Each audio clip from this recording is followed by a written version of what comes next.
مسكاجرو, welcome, أهلا وسهلا, السلام عليكم, مساء الخير, صباح الخير, good morning, bonjour, bon après-midi, in all the other languages, wherever you're tuning in from the world, Kalispera, Kalimera, wherever you are.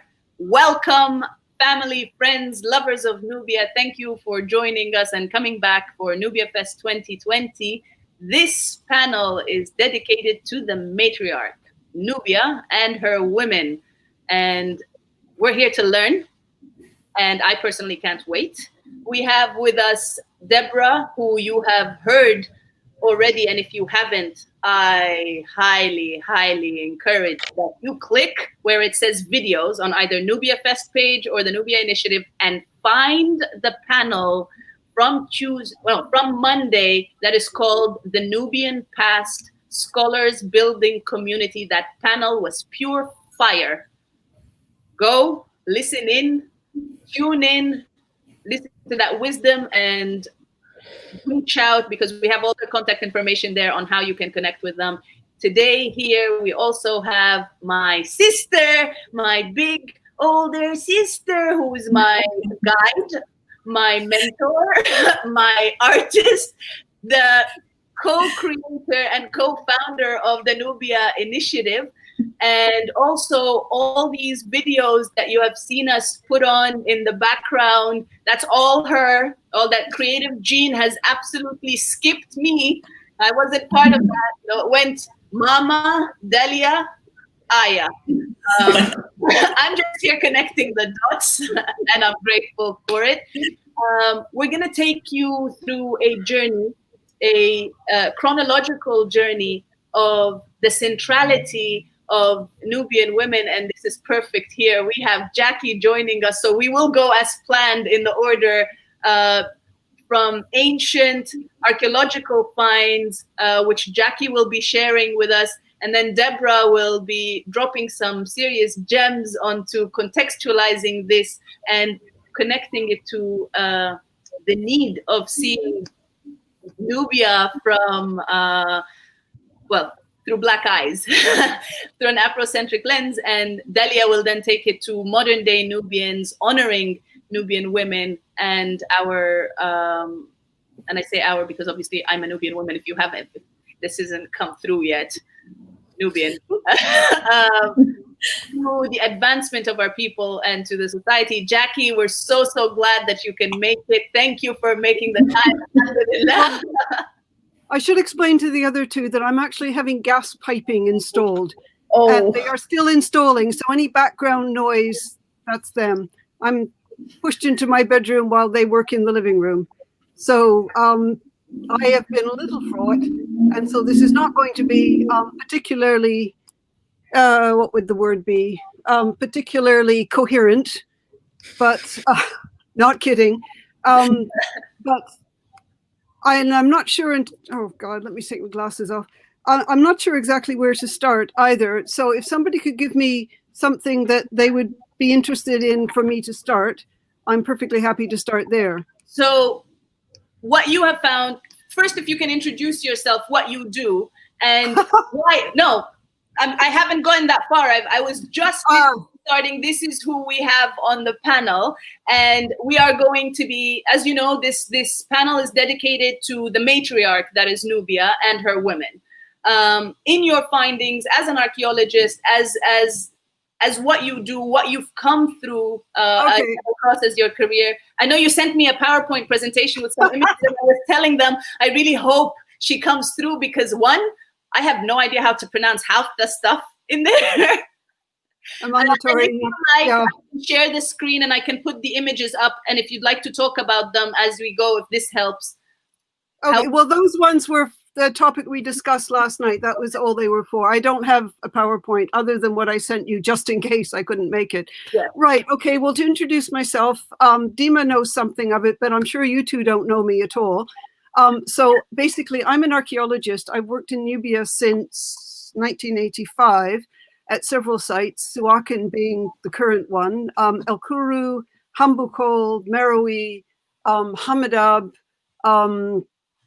I'm sure there's a few more. I can't remember them. But anyway, so I've sort of run the gamut of most of Nubian archaeology, barring the really prehistoric periods. I've been going there for God knows, 85. And my particular interest is actually the small finds, pottery, metalwork, that sort of thing. But I was asked about 3 or 4 years ago to write a chapter for a book called Women in Antiquity. And I was asked to write about Nubian women. So I spent a lot of time looking at the various pieces of evidence for Nubian women in the ancient world. And because of that, I've more recently been asked to co-author a paper with a friend, Angelica Lövasser, whose doctoral thesis and main interest is the queens, the Napatan and Meroitic queens. So my field is not really that one. My field is more what I call the ordinary woman, because as I found out, to my dismay at the time, nobody's really written about them. And so from what I gather, mine is basically the most comprehensive about Nubian women there is, so to speak. And I basically looked at it from real women, which was the thrust of the first chapter. And I worked from the viewpoint of why the subject has not really been discussed in Nubian archaeology, or probably also anthropology apart from modern, simply because, and I don't know why, because, since the 70s, the 60s even, we've had a lot of gender-related issues. We've had a lot of, finally, female professors, etc., who have started to study women. Women in Egyptology are incredibly well discussed. For some reason, Nubian haven't been, except for the queens and the royal women, the king's sisters, the king's wives, the king's mothers, which effectively are the queens, and only for Napatan Meroitic. So what I was trying to do was trying to work out what was going on with the women. How were they distinguished from the men? What did they do? How did they present themselves? How were they buried related to the men? And I found it very interesting because I just started to discover in the literature that the Napatan and Meroitic queens are not unique in Nubia. If you go back, there's very, very little evidence, and it's old Egyptian. But we have, for instance, in the Old Kingdom, we have a woman who was a ruler. That is the actual term, ruler, in the feminine form. In the Egyptian feminine form, HRHT, forgotten. Anyway, the literal translation is ruler. She is a ruler of a country within Nubia that the word doesn't exist anywhere else, but she was the ruler of a country. And for some reason, all the translations always say she was a governess, she was something, but not ruler. So to me, she's a queen. However big a queen she is, however small a queen she is a ruling body. And her name is found not in an ordinary text, but it's found in an execration text. Do all of you know what that means? No. Okay, 2 of you are shaking your heads. An execration text is something you get in ancient Egypt, which is a magical spell naming a person or people, and it is written on small figurines. It's written in the interior of clay bowls, and it's a spell to sort of eradicate the power of the named person. And once it's written, the pot, the figurine, whatever, is smashed.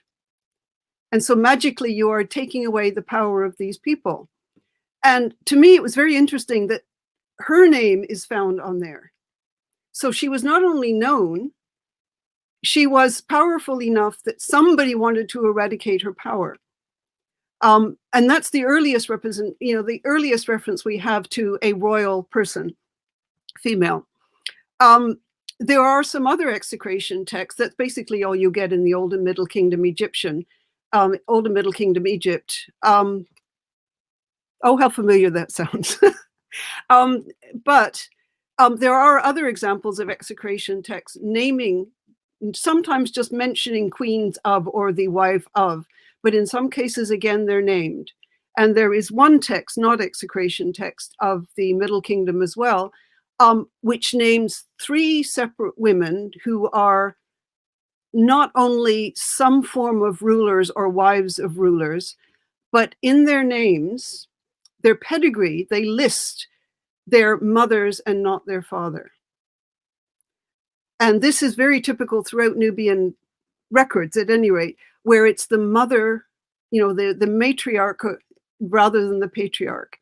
Part of this in Napatan and Meroitic terms in that period is that the father of any royal person is thought to be Amani, sort of the Nubian version of the god Amun. And so the father does not need to be mentioned. But there's been multiple interpretations of this over the years by numerous authors, and how they interpret what's going on here in those texts completely differentiates the interpretation of what these women did and what power they held and what importance they held. We have, for example, numerous examples of kings' wives who shake the sistrum behind their husband. We have a few examples of them shaking the sistrum or libating sort of something in front of a deity, often with their husband, but also often by themselves. So what we have is, the women standing alone in these things. We have stele, for example, and some what are called Ba figurines. It's sort of like a human person with wings, and she's the Ba, the soul of effectively the soul of the person represented there.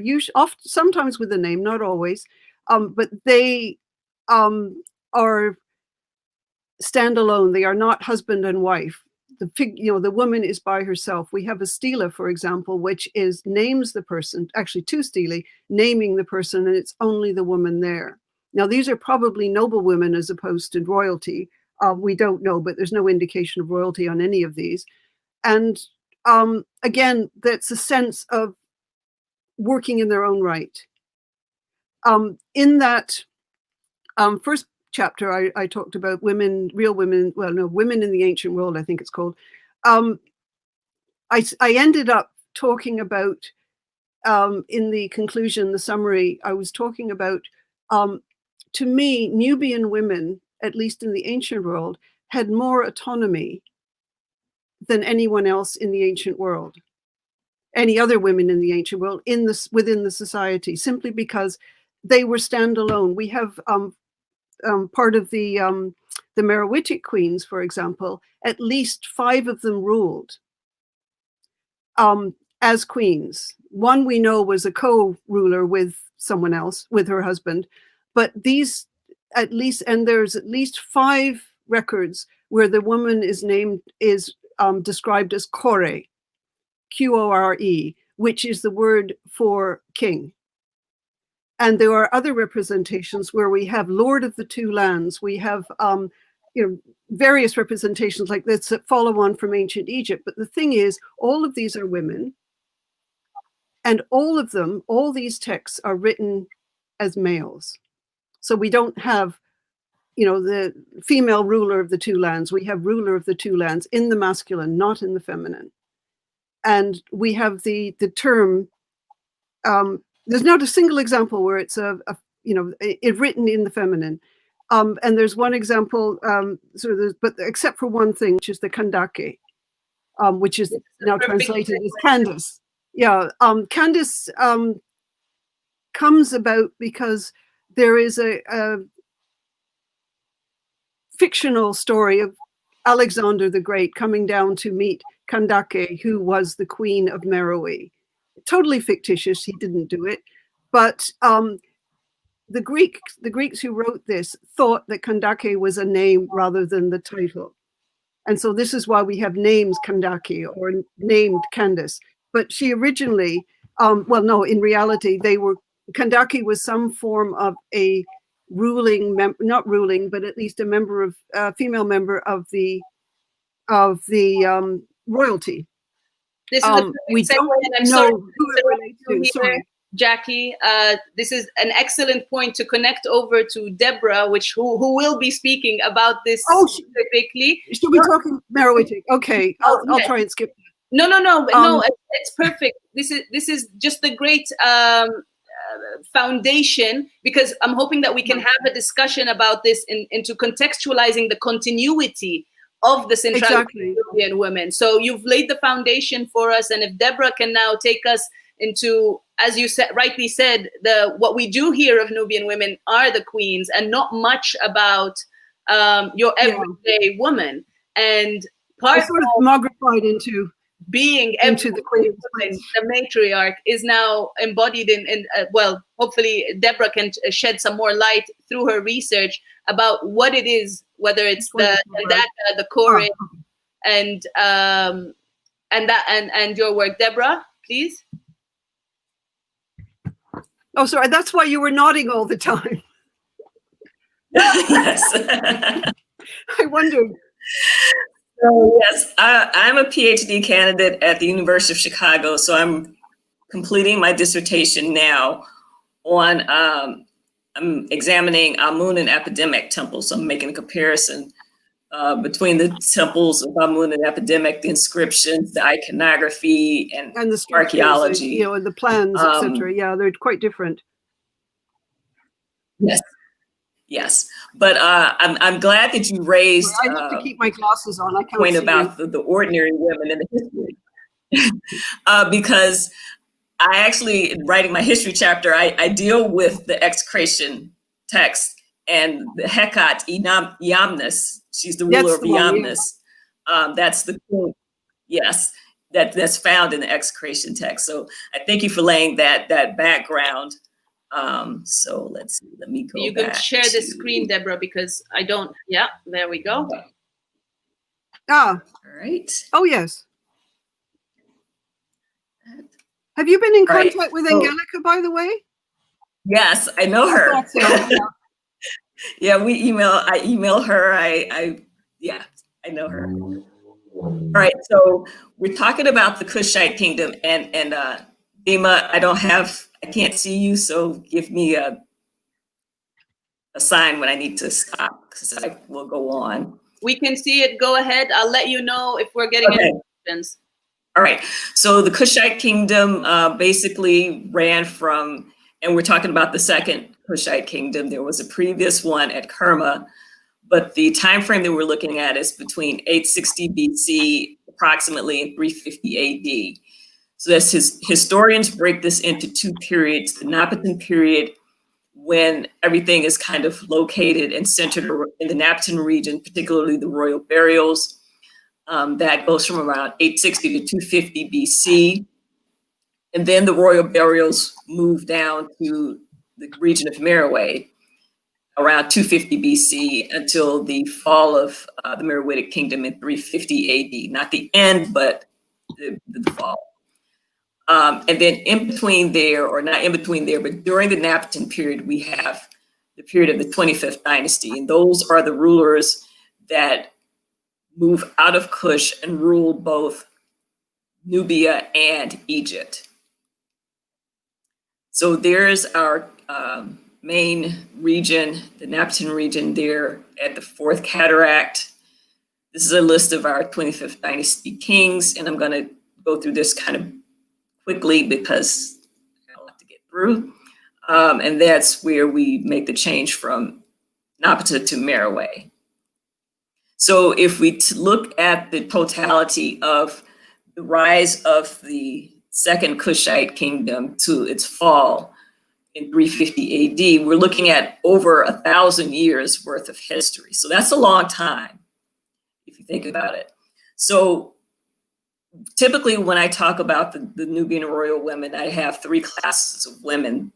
And so the first one is the Queen Mother. We're not going to go through all three.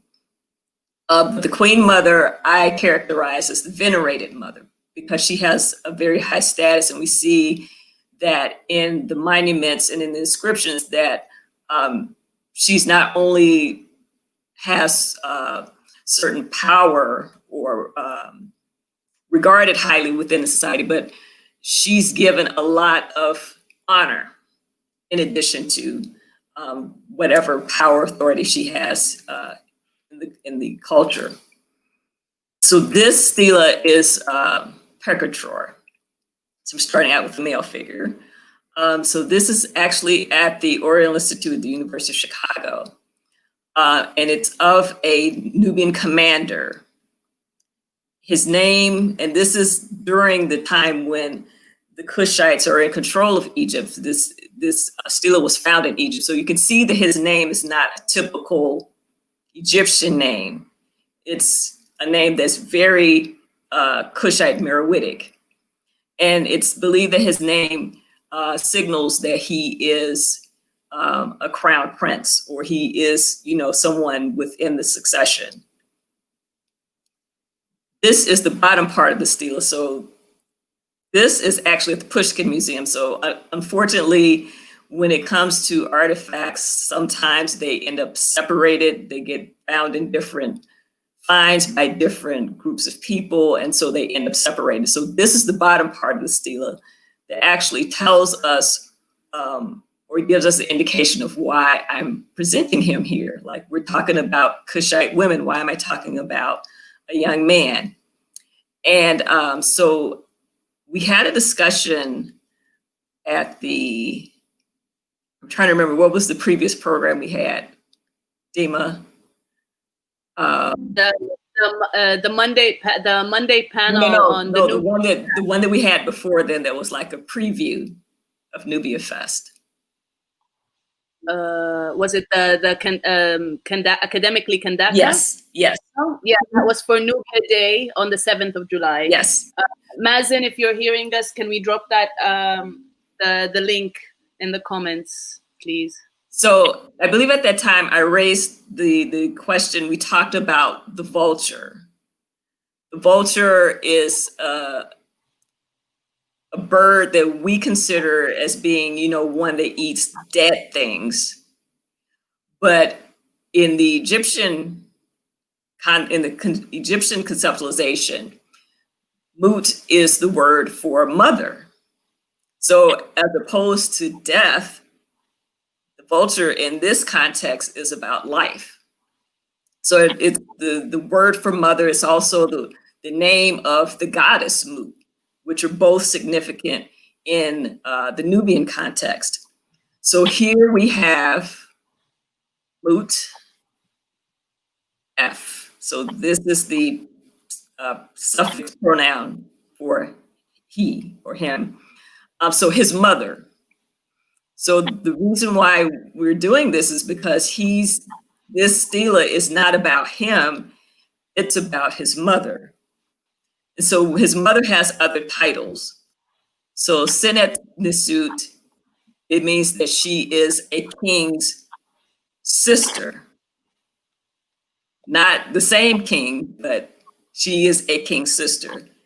And then this one is Zat Nisut, which is she's a king's daughter.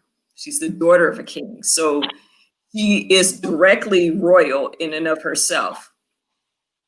But if you look in the next line, we have another vulture. So she's the mother of the divine adoratress, the divine votaress. So she is the mother of the priestess, one of the priestesses of the temple in Egypt, in Thebes. So most likely it is, we have two in the succession of God's wives. So it's either Amenetes the first or Shep-en-Wepet the second.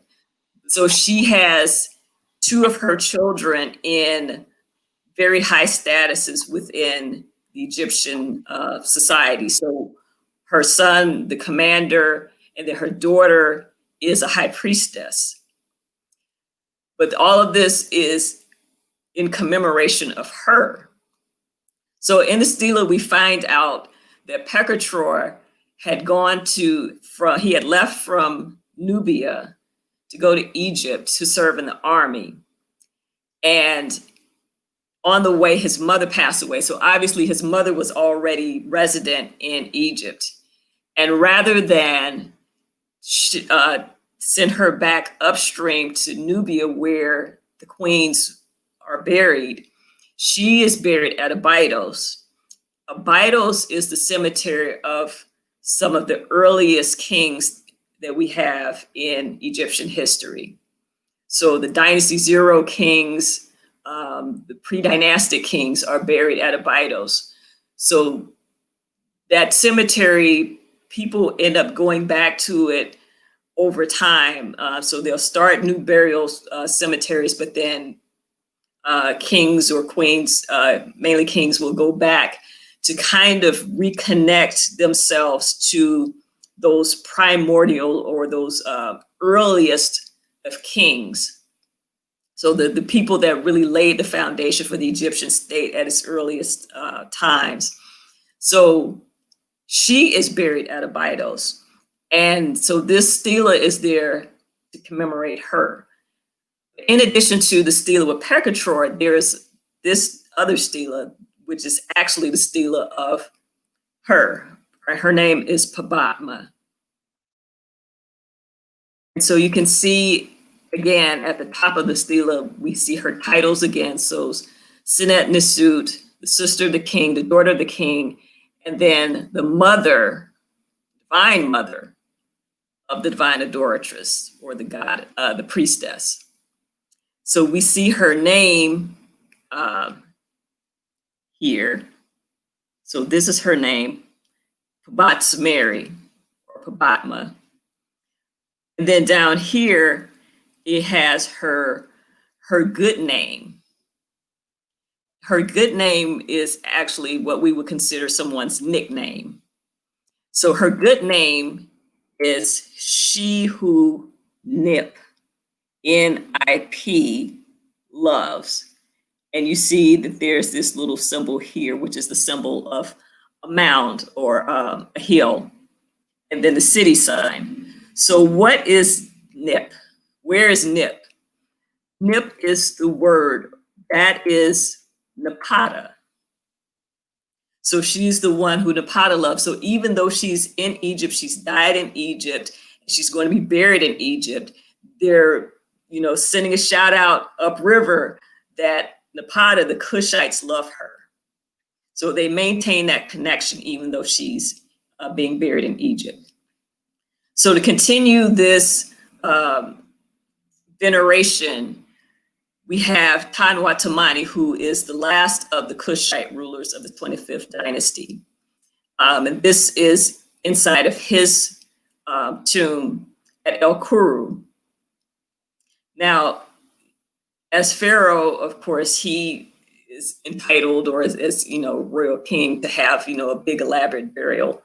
But the queens also have nice burials at El Kuru, and so he made a burial for his mother, Alhata. So the very nice decorations that you see inside of his tomb, you also see inside of her tomb. Her tomb is very very well decorated with everything she needs. So you see all the scenes of her progressing through the afterworld and all of the things that she needs to be revivified. So he does this for his mother. So we get this, that these women have, very high statuses there. They get all the things that they need to make sure that they have prosperous, not only that they're prosperous in life, but also in the afterlife. Right, so we're going to move down to Jebel Barkal. That's our sacred holy mound. In front, there are some rock-cut temples. So there's 2 temples that are cut inside of the mountain. This one has the Hathor columns outside. Is actually a temple to the goddess Mut, but Mut is Amun's divine consort. So you see Amun depicted as well throughout the temple. Now this is a line drawing of one of the walls inside of Jebel Barkal, and you see that this is the particular manifestation of Amun of Jebel Barkal, is this ram-headed god. And if you look at how this canopy is constructed, it's actually a representation of the mountain, of him sitting inside of Jebel Barkal.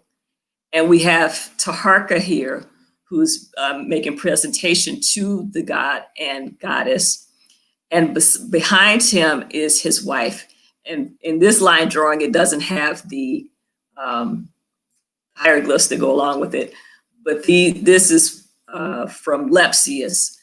When he recorded the temple, he made the drawings for the inscription. So we see that this is Taharka's wife that's behind him presenting to Amun of Jebel Barkal. But on the other side of the same room, the same hall, there is Amun of Thebes. So Amun, that is in Karnak Temple in Egypt, is also represented in the same room. And on that side of the hall, where he's presenting to Amun of Thebes, the person behind him that's acting as a priestess is his mother. So we see that the mother is going to show up in various places with her son. So we see her here in this temple. There she is in the enthronement stele of Aspelta. So Aspelta is he is the fourth successor after Tanwatamani. So this is when the Kushite kings are no longer rulers of Egypt; they're just rulers of Nubia. They still go through these elaborate ceremonies, and so this enthronement stela is when Aspelta is supposed to represent when he is chosen and coronated as king by the god. And so here we have the king, the god Amun, the goddess Mut, and then we have, again, his mother. And his mother is acting as priestess. She's shaking the sistra, but she's also speaking to the god, which is almost unheard of. So the king is the person, when he's acting as high priest, he can talk to the god, but you don't see women talking directly to the god. But she is there as his mother.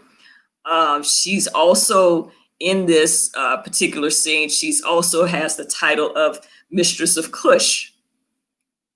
So she has all of these titles to show that she's not just a mother, that she is a very important person, both politically, because she seems to add legitimation to the king, but also this also gives her this kind of religious authority, where she's acting, at least in these coronation scenes, as a priestess.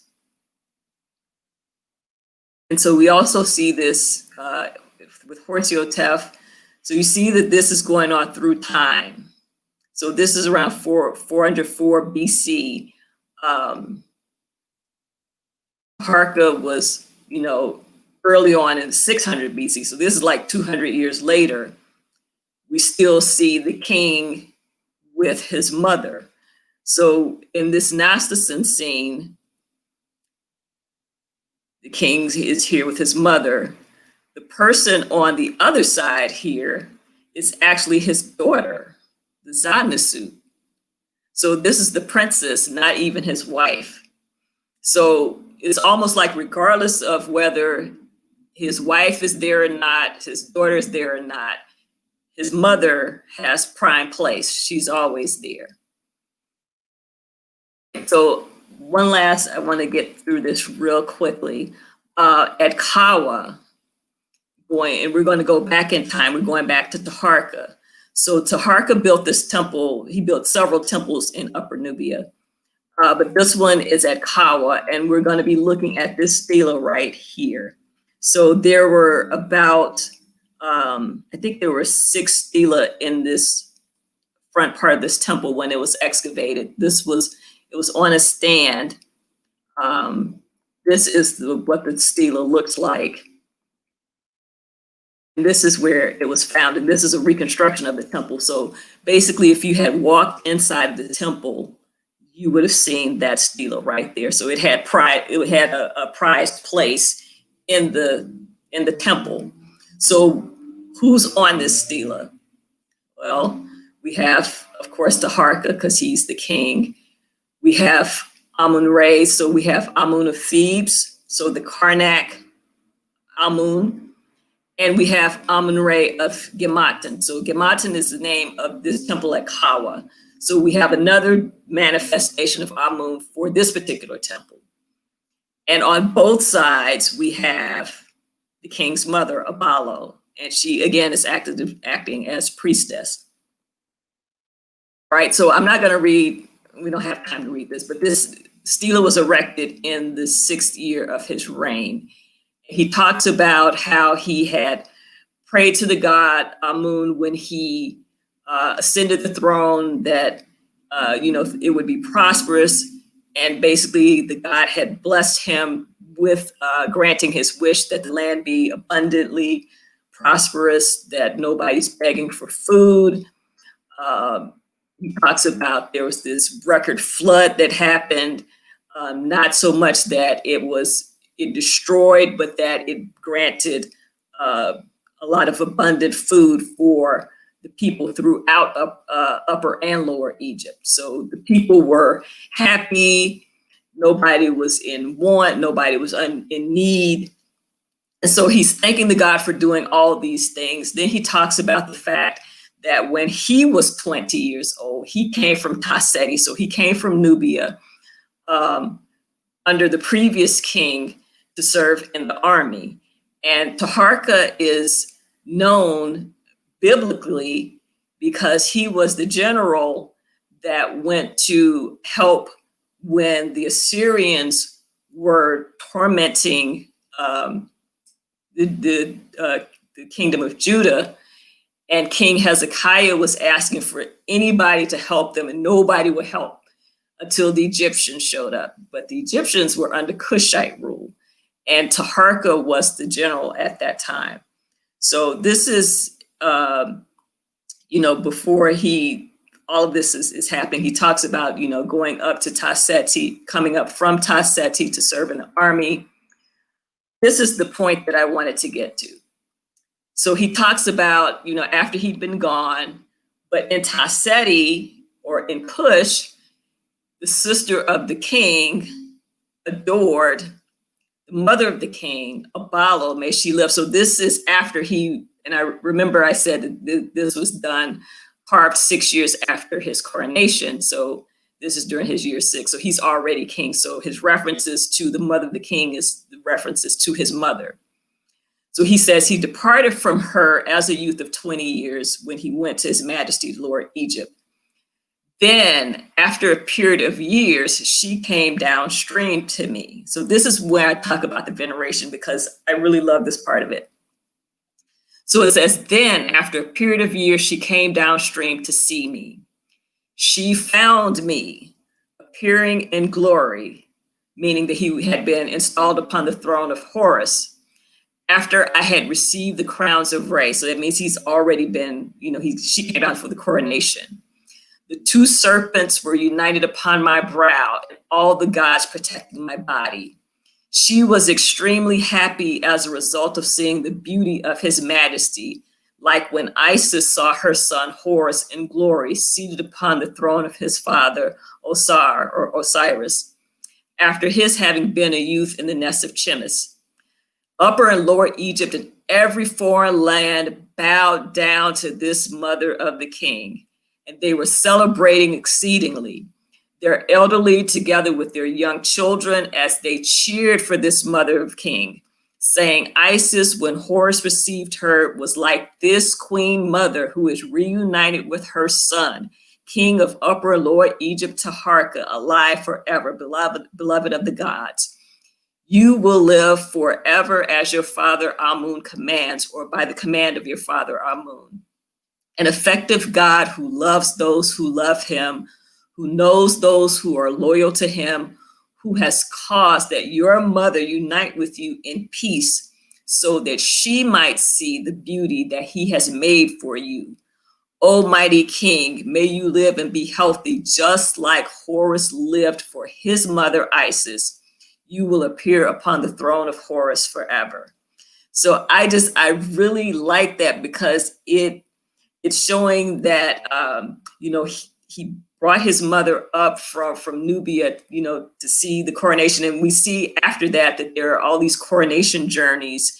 And these women participate in these, but this is like the first time that we actually have an account. And of course, it's who knows if everybody was bowing down, but it's just, I think it's just kind of an amazing kind of celebration of how much he loved his mother, and of how much, he wanted to show veneration for her. So I think that we see that a lot in these stela, that there's something else behind it. It's not just, the mother's there and she's a priestess. She has an honored position, and they're honoring her as, their mother. So I don't know if I'm going over, so I will stop sharing. And if we have time, maybe I can come back later, do something. Back to it. Wow, thank you so much for that, Deborah. That was amazing. And, in that spirit, Mom, I know you're somewhere there next to Delia. I honor you. I love you. I respect you. You warrior queen, ya Kandaka. Thank you for raising us to be warrior queens just like you. This and everything we do would not be possible without you. So more power to you. Thank you for instilling that in us. Thank you for embodying the spirit of Mama Africa, the spirit of Nubian women, the spirit of Nubia, the matriarch. I love you, Mom. She's in the room. But she's probably judging that I don't have my hair well put together. No. She's working the technology so she can listen in and understand the historical context. Jackie caught her attention, and so she just sort of snuck in. And so I'm sure she's listening in right now.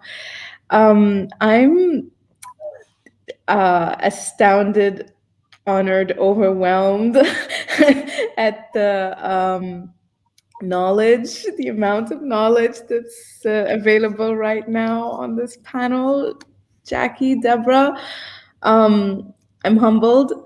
Thank you for this just immense amount of knowledge, support, just transfer of history. It's extremely inspiring, and I'm trying to find the right language. I'm gonna reel it all in. Okay, so I'm just gonna start with something that really just stuck with me: the everyday woman. What the difference between royal, non-royal, inscriptions, what commemorates, the existence of women within the Nubian society, what we know of them. My understanding of Nubian women and their roles is one of a contemporary nature, simply because I'm barely starting to pedal here.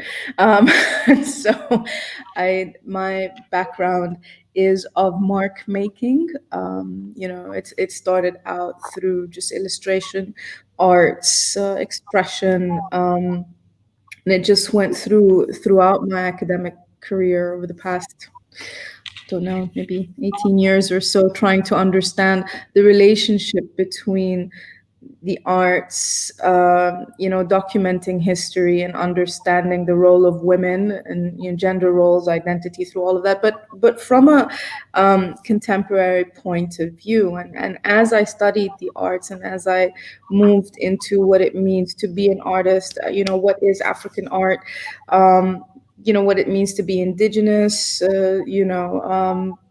underrepresented communities. There was a lot of terms that didn't necessarily venerate or support or even show that women existed in strong and powerful roles. And that's when I started to look at what is a Nubian woman, where does she exist, what is her role, and what is the line between royal and non-royal? Is it only when I type Nubian art that I'm going to find archaeological facts, artifacts, and inscriptions on walls, or am I going to find this link to what's happening now, and the role they're participating in? So that's kind of when I started researching and just typing up all kinds of terms online and grabbing screenshots of all the different kinds of images that come up, so I can understand what is Nubian art, what is a Nubian woman in Nubian art, what is the role of a Nubian woman? Are we always the Nubian queen? Is there something other than a Nubian queen? And what does it mean to be that? Do I need to know specific terms to search and find that? And what is our role? And so just very slowly started to unfold, just looking at modern archives, social media, living archives, and people just sharing images. More women started to make art and tag it with specific terms like Kandaka, like Nubian art, like Nubian woman. And so I started to come across images that were sometimes recycled images, and that were created or collaged in a very, colorful and bright way, but often depicting a very tough history of, forced migration, the stories that they're hearing. We're talking about, the past 100 years here, so nowhere next to the history I'm hearing, but that's what they're choosing to document, who these everyday Nubian women are. Is it the woman dressed in the typical garb, carrying what the supplies, holding on to her children, holding on to her sisters and friends? Is that the image that I'm going to constantly see? Is it going to be of the iconic image that we saw of the revolution? Is that what is going to represent us now? And I just started to talk to all these, and they're actually young women. Let me just say, they're most of the women that I spoke to are in their 20s, and citing, some of them were sort of using images of historical context. Some of them, and we're talking about the different time frames that they're finding on Jabal Belkal, on different sites like Sai, and some of them are just using the near one, so of the let's say Aswan Dam, forced migration there, and so they're all citing, I think, what they know of what it means to be a Nubian woman. There's a lot of jewelry that's being recycled into their artwork. There's lots of patterns.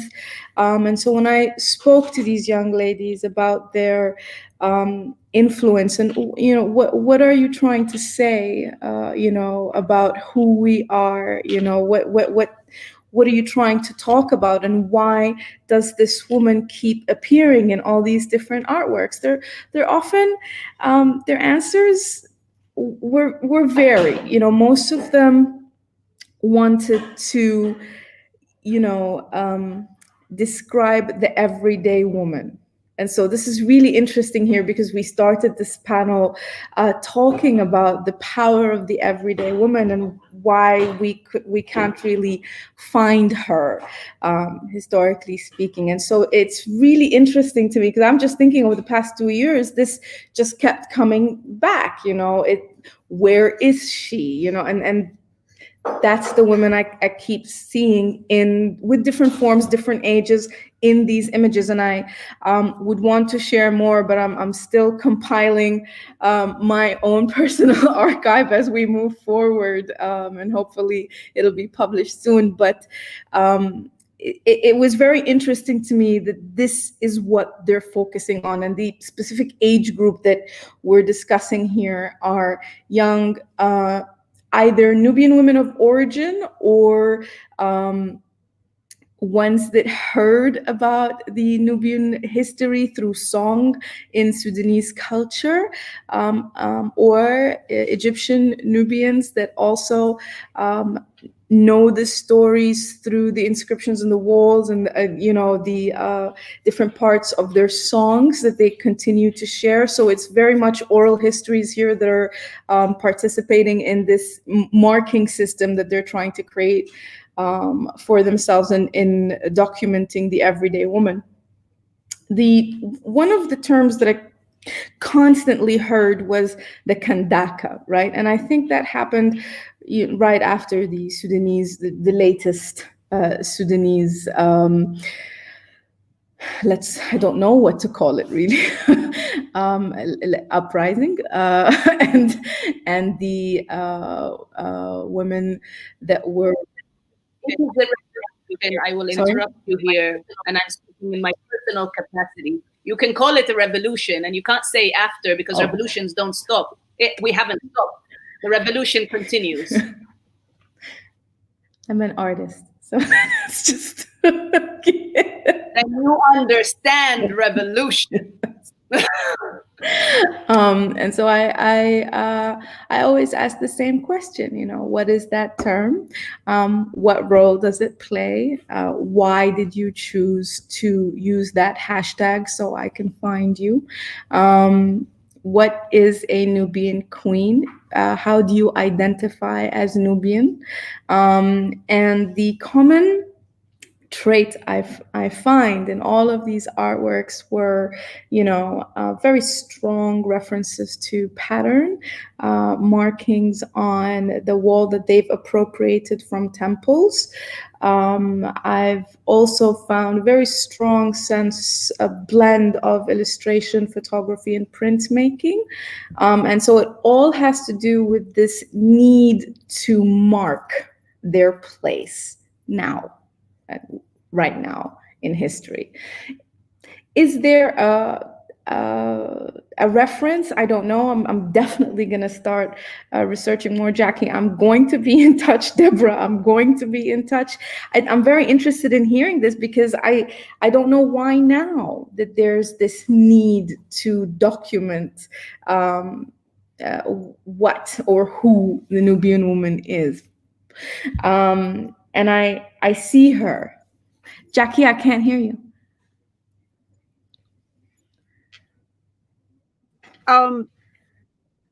Thank you. I think the basic reason is that all this is dying. Since '85, when I first started going, so much has disappeared. Partly because of the influence of Saudi Arabia, partly because the Chinese have brought in all these horrible plastic things that last longer.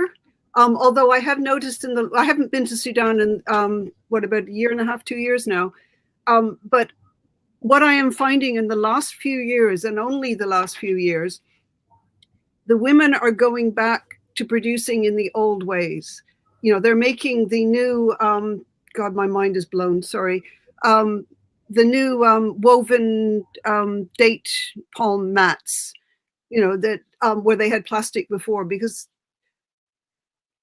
it's just they don't like it. It doesn't work. It works in a different way. It's better in some ways, but not in others. For one thing, plastic doesn't dry. And for me, working with pottery, the pottery has to go on something that will dry, so the pottery will dry after it's washed.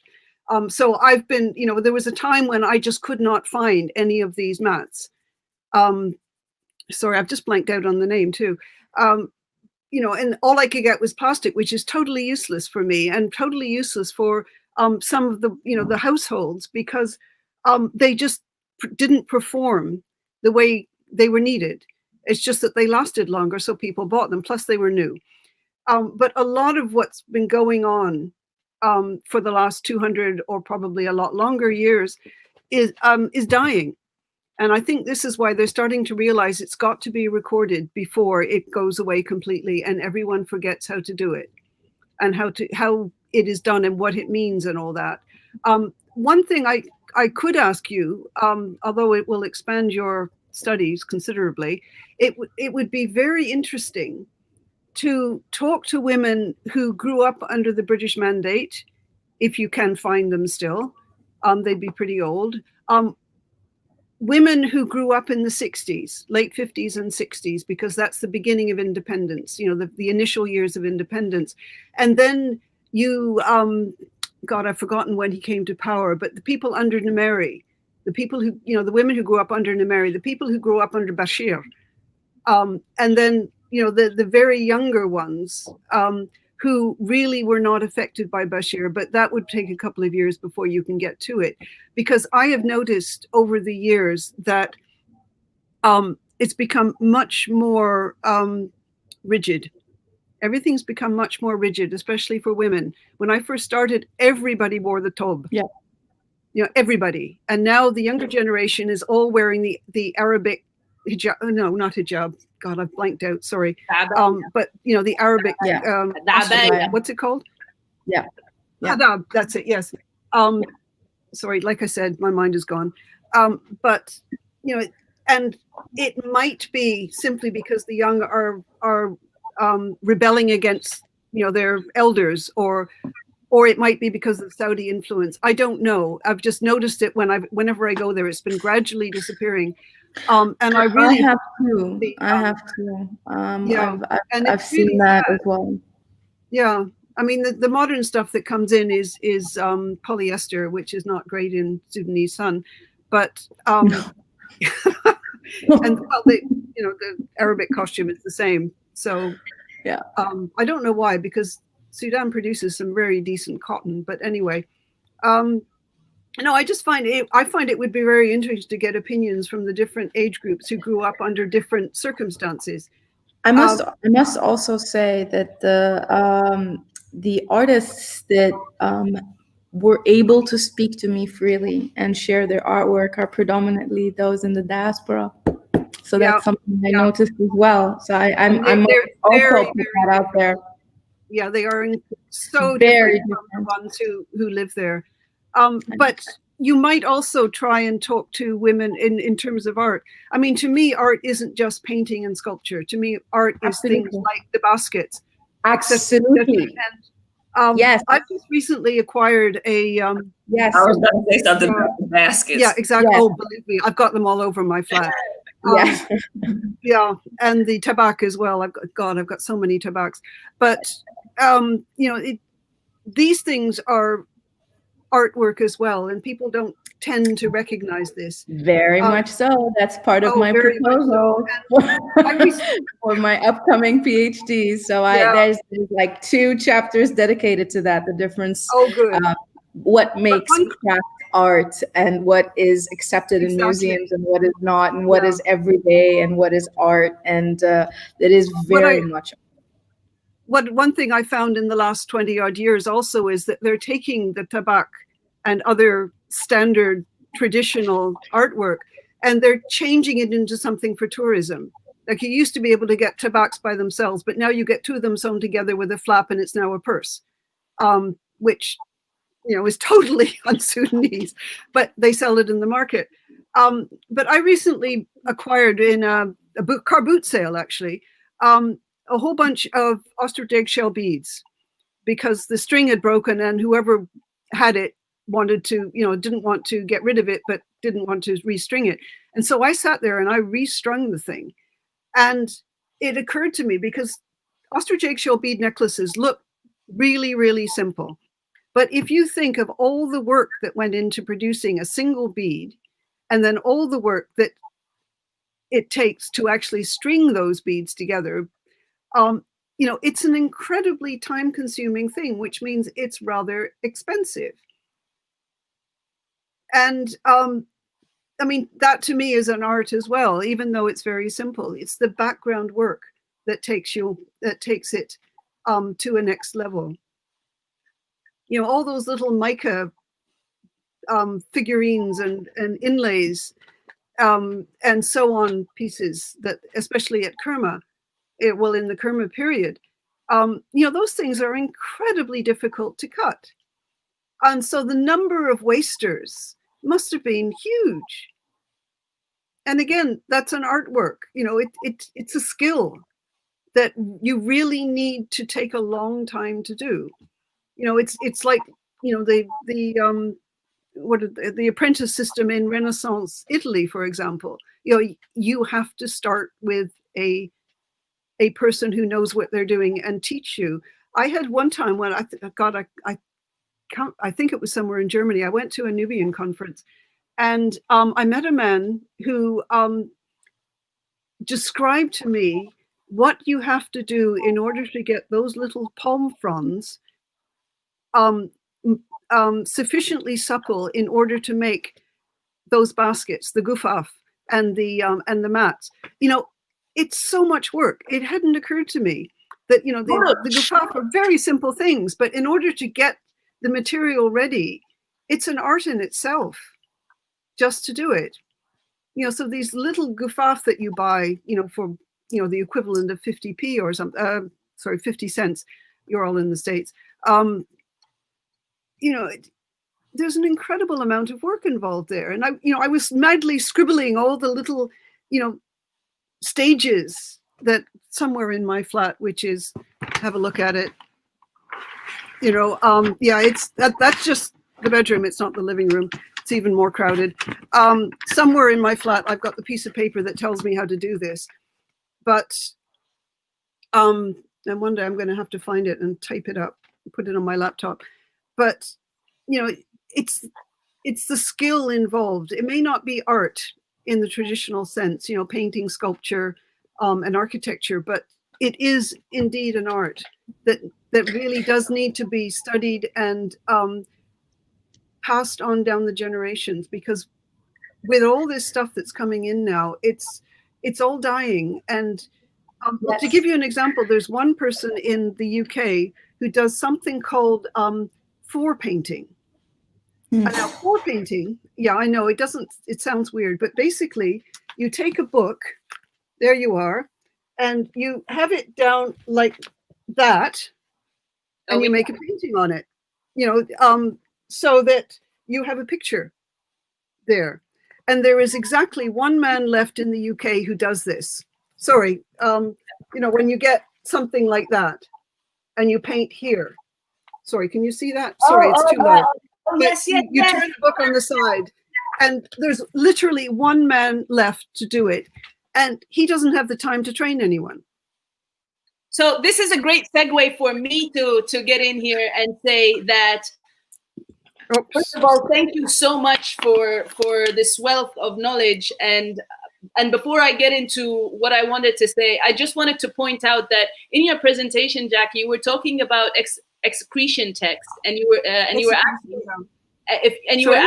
if the people on the panel knew, and then you said 2 of you are shaking your head. I just want to point out that the 2 shaking their heads are the 2 Nubians, and we don't know. and this is exactly why. And I repeat, this is exactly why Delia and I co-created and co-founded the initiative. I wrote it down. Exactly. Oh, I'm writing notes as well. But the execration, I mean, you have to realize that for the ancient world in Nubia, apart from the visual images, up until the Napatan period, well, actually until the Meroitic period, the sort of what the 2nd, 3rd century AD, and I'm sure Deborah, you know this. Everything that we have as records are either Egyptian or they are written in hieroglyphs by Nubians, but written in hieroglyphs. And it's when you get to the Meroitic period, you will get the Meroitic script. And up until then, everything we have up until the Napatan period, everything we have is from a foreign source. With the Meroitic period, with the Napatan period, we start to get Greek texts. And then with the Meroitic period, we start to get Latin texts as well, descriptions from various foreigners who come in or who know about it, people like Herodotus, who, of course, when they come in, don't really understand the culture that is there. And so they translate it into something they understand, which may not be what it really is. So we have to think in terms of a step behind. Yes. And so you have to always think of everything that you read from this step behind. We have a problem already because they're all dead. We can't talk to them. And the people who did talk to them also are dead. And so we can only take what the people who talked to them said. Yes. Up until the Meroitic period with the Meroitic text that we can't translate yet. So, the vast majority of what we have is Napatan.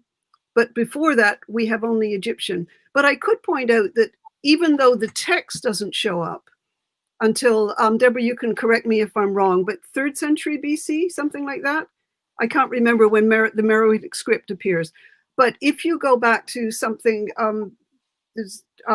Deborah, again, you probably know this one, Kadimalo.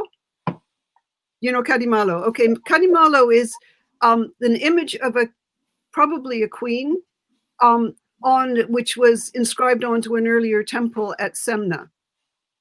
And she is she's dead at the time because she's justified, but she is a ruling queen, or with her husband, or her husband was the ruler and whatever. We don't know the husband's name or anything, but the husband is asking her to intercede on his behalf to the gods, or a god. I've forgotten. Mut? I can't remember.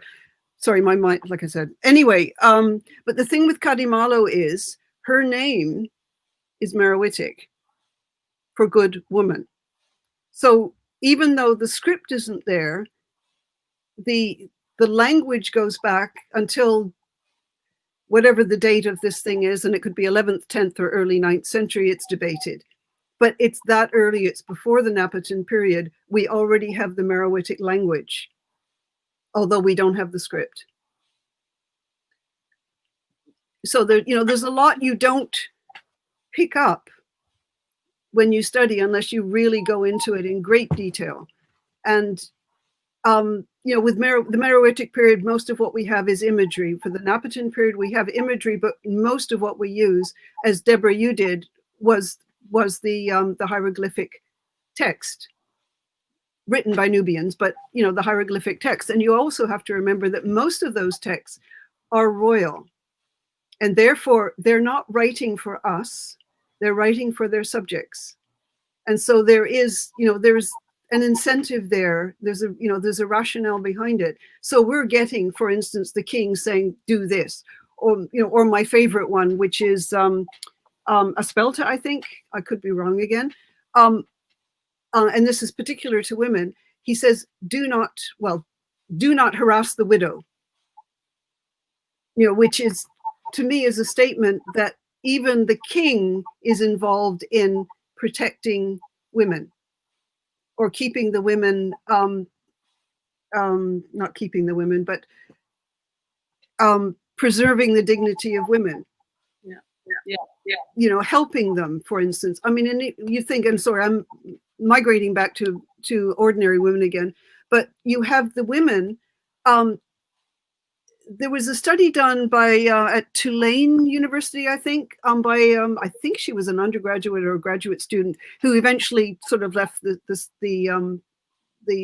scholarly world, but she did a study of the bones, the skeletal material, especially of women, and she discovered that some women were up to the age of 70 when they died, give or take, but some of them had spina bifida, some of them had extreme tooth wear, Some of them had, massively broken bones.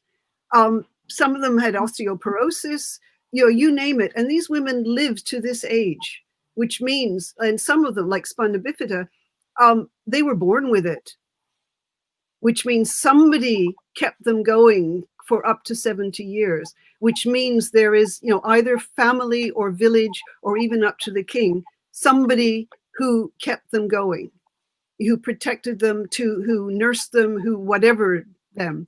And they did whatever they were able to do, presumably within the village or the household.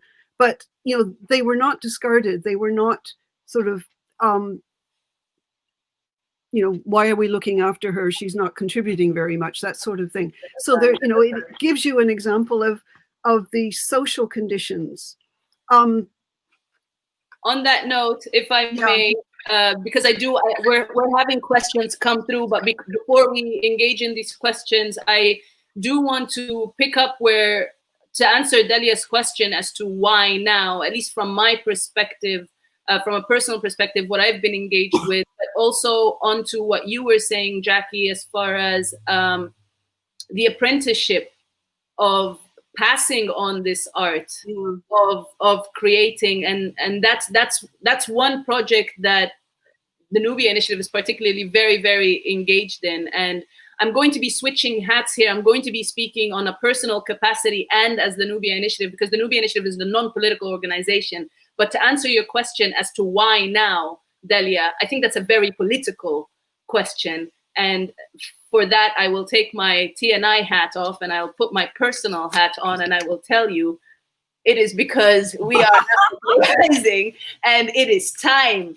And so there is this need, there is this urge, there is this undeniable energy that is driving people around the world. They are driving particularly indigenous youth and youth of African ancestry to research, to rediscover, and to reclaim who they are, to reclaim what was taken away from them and how we were so very clearly wiped out of history in one way or another by our very own.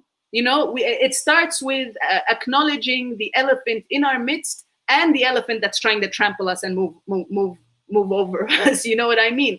And so you are seeing these young women go back and figure out, okay, where do I fit in this massive, vast, rich history and heritage that, one, I wasn't taught about, two, I wasn't allowed to learn a language that will allow me to learn about, and three, I have not just no way, I have no form of support to go and try and dig deeper and find this out. Because even if we're trying to look at it, and I repeat, if you have missed the panel on Monday for the Nubian Past Scholars Building Community, please, please, please go to Nubia Fest or the Nubia Initiative Facebook pages and find that panel. It is right now, again, one of the most visited, most viewed, and most shared panels for a reason, because it addresses that specifically. Even young people or young researchers who are trying to get into this field, who are trying to dig deeper, who are trying to find this,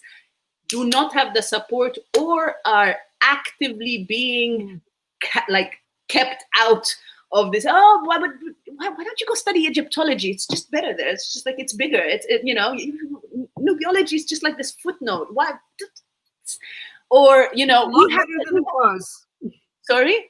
It's a lot better than it was. Yes, but it's a lot more expensive than it was. Yes, and I go back to saying, we are so done with crumbs.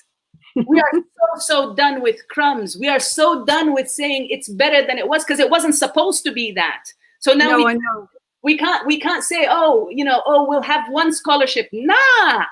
No, you keep your scholarship. Let's find a way. And again, it goes back to the presentation I had about the Nubia Initiative and about being the bridge between community and academia, being the bridge between traditional and ancestral teachings and lessons. So we have the people who have either lived it, who have experienced it, who have created it, who have engaged in the continuity of this heritage to date, to merge it with whatever institution, whatever, you know, shiny logo they will stamp on whatever certificate they give us. It needs to be a marrying of the two, and it cannot be one or the other, and one cannot, if one is going to go over the other, then it will always and must always be the ancestral teachings, the traditional teachings, going back to the community and having the community teach, this is who we are. Because even the people who come and be like, okay, so this, and this was a conversation we had with Minna. Minna, I see you commenting. This is a full essay that you have in the comment. It actually doesn't show me the rest of your comment from how much you ranted in there. So Mazen, maybe you can paste the rest of that comment here, because I can't see it. But one of the things she raised as some of the presentations at Nubia Fest was that some of the presenters, some of the allies, as she called them, you know, were presenting their perceptions as scientific facts. When you say, I went to this village and this is what they were doing, and they were doing it because, but do you know that this is why they were doing it? Like, did someone from this village actually tell you that this is why they were doing it? Or is this how you have plugged it to fit your puzzle? And that is something that is lacking. And this is why, again, I answer your question, Delia, about why now, because it's not out of fear that it is lost. It is out of being fed up of it deliberately being erased and lost, in my opinion. This is what I feel it is. This is what I personally know it is for me. This is why I packed up from here, from the US. I mean, I know I'm in the US right now, all to COVID, but this is why I left it. And I was like, no, one, if I want to learn the language, my people will teach me the language. The people that the small group, the small bracket that is still speaking that language will teach me that language better than anyone else. I am going to go there. But also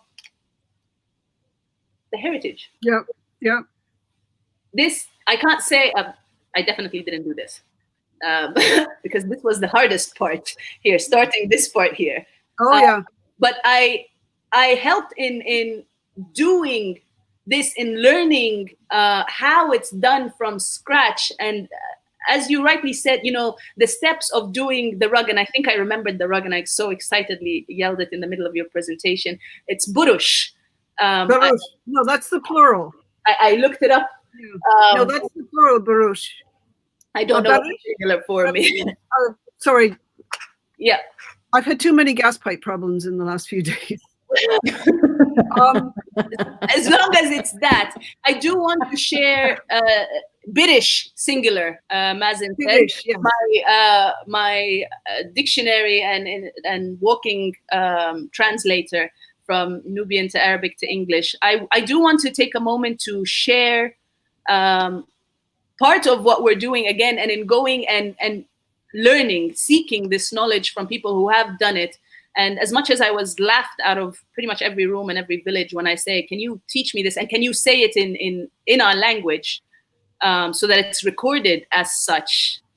Yeah, part of the problem though, and I know this because when the first time I went to Sudan for several years, I worked at Humble Coal, which is very near Dongola Lajus. So at the bottom end of Nubia. And it's the Dongolawi language there. There's the three, Dongolawi, Mahas, and I've forgotten the third, Ken something. We started to try and write down the Dongolawi words for things from the kids and from, you know, the adults. And we finally realized after sort of spending about, 2 weeks writing this down in the evening, what's happening is the Dongolawi words are being taken over by Arabic, and they think the word is Arabic, especially the kids, because that's the word they use in there that they think is Arabic, because the Dongolawi, at least at that point, was dying. So the words were there, but they thought it was Arabic. I'll take it one step further, not just the language, in asking the aunties in the village that, I want them to teach me how to make the birish, the shoyer, the guffa. And I was talking specifically about the guffa, and they're like, "Oh yeah, we can go. The Arabs make them." And I was like, "Why am I gonna go to the Arabs who are making and pay them when this is already on my land? We have all these." The video that was at the beginning of this session with all the dead palm trees in the back. Why? Like, why am I going? But it's because no, it's not because it's easier. Because they don't have the younger ones to teach them. So it's just them. Because you have generation upon generation that are picking up and leaving because they keep saying there's nothing here for us. And this was one of the first things that completely touched and astounded me when I was working with the kids in my village. So a little bit of a background for those who are tuning in for the first time here. I moved from DC to my village, and it was the first time I go. My village is in Shamaliya in Sudan. It's about an hour away from Dungula, Kabaja. And I'm working with these kids to convert my family home into a community culture heritage center. And one room is made into a classroom to teach the Nubian language, but also exchange and teach English or French so that they may engage with the archaeologists and the scientists who are coming and working there for their field work. The other thing is the workshop room, where we'll get the aunties and the uncles to engage in the workshops to recreate this. Why am I going to go and get it from abroad? Even the beds, al-angarib, now the tendency, as you said, the Chinese are taking over. They're going for the metal ones. And so when I go and I'm seeing all these wooden, the authentic angarib thrown in the kharaba, and I want to take it. And, my cousins are like, just take it. I mean, it's thrown out. It's like, no, I want to ask them just in case. So I go into the house and ask, can I take this? You mean the one we threw out? Yes. Yeah. But it's broken. I was like, is it actually? No, but like, why don't you just go to Dungula and get a new one? Because I don't want the one from Dungula. I want this one. And this is the video that I want to share here. Yeah. I had to ask how they do it from the halfa to make the ropes that they use to make the angarib, to make the bamba. So this is the example here, and I'm just going to play it. While it's running, I should say that the metal angarib and the plastic rope was already common in 85 when I first started. Yeah, it's been that long around. There were some of the traditional ones, the Nubian ones, wood and rope, but the vast majority were plastic and metal. So here we are, and again, it was all why. Like, why do you want to do this? Why do you want to study this now? Here we are. If it'll play. Dima, I just want to tell you, until it does play, Minna's comment is in the chat because it got cut off. And Minna, if you're hearing me, I cited you in my paper. So thank you for your research. I just found out which Minna you were. Minna will be joining us into the panel tomorrow, Nubia Unbound, on Nubians beyond, being Nubian beyond boundaries and borders. Yeah, this won't play for some very odd reason. It did play earlier. Hang on. It could just be my impatience. And whoever is laughing and giggling about my impatience. I wanted to bring up two things, and this may be a way to get to this comment. There were two very good webinars on Wednesday. One was put on by the Middle Eastern Center for the University of Pennsylvania on Blackness in the Middle East. And one of the young women, who was Sudanese American, talked about, if you want to talk about Blackness and anti-Blackness, it's not so much an academic question. You need to ask Black people who are experiencing this in these societies what it is. If you want to identify what anti-Blackness is, then you ask a Nubian Egyptian woman who's called Abda or slave on the streets of Egypt. If you want to know what Blackness and anti-Blackness is. So that was one. But the other one was Vilica Vendrich on apprenticeship in ancient Egypt, which ties into all this discussion that we're having. But one of the things that she was talking about is being able to identify the hand of a master in art. So in making a basket, like you can look at the micro details and figure out that this was made by a particular person. Even though it looks very similar and they're supposed to all be like standardized baskets or whatever. So I thought about that, Dahlia, in relationship to thinking about and looking at the ordinary woman, but also looking generationally. Like, are there things that you can identify, like forms of basket making? Did your mother or your grandmother teach you how to make this little design? Like, is this a inside the family design, in making a basket or weaving? Do you have certain stories from inside of the family that was passed down, about how you do things in the family? So I think that those things also get to the heart of, the ordinary woman, is being able to address those things that are passed down either orally, through oral tradition, or, even cooking, like your mother, I'm sure, makes something a little different. If you had to taste this at somebody else's house, you're like, that's not the way my mother makes it. My mother put this in it. Yeah. So even that is a way of getting at, the ordinary woman, because the ordinary woman does things that's a part of regular everyday life, and those things get passed on. Well, speaking of the mother, the mothership has spoken and asked if we have time for her. So I will send her the link right now for her to join us. Yes, mother, we always have time for you. Please come through. I will play this video. In the meantime, we will send you the link. Be careful what you wish for. Well, this is just something I should say. I don't know if you can hear. Yeah. Amanna Ashira. Osa. Milla. Yeah. Oh, I don't know why that happened. Let me just say something, though, which is, again, a generational problem. I've got a friend who works in Sudan, and she has worked in Sudan since, I think, the 60s, Randy Holland, but she also works in Ethiopia. And what I'm talking about is a small village, 4 hours walk from the nearest road.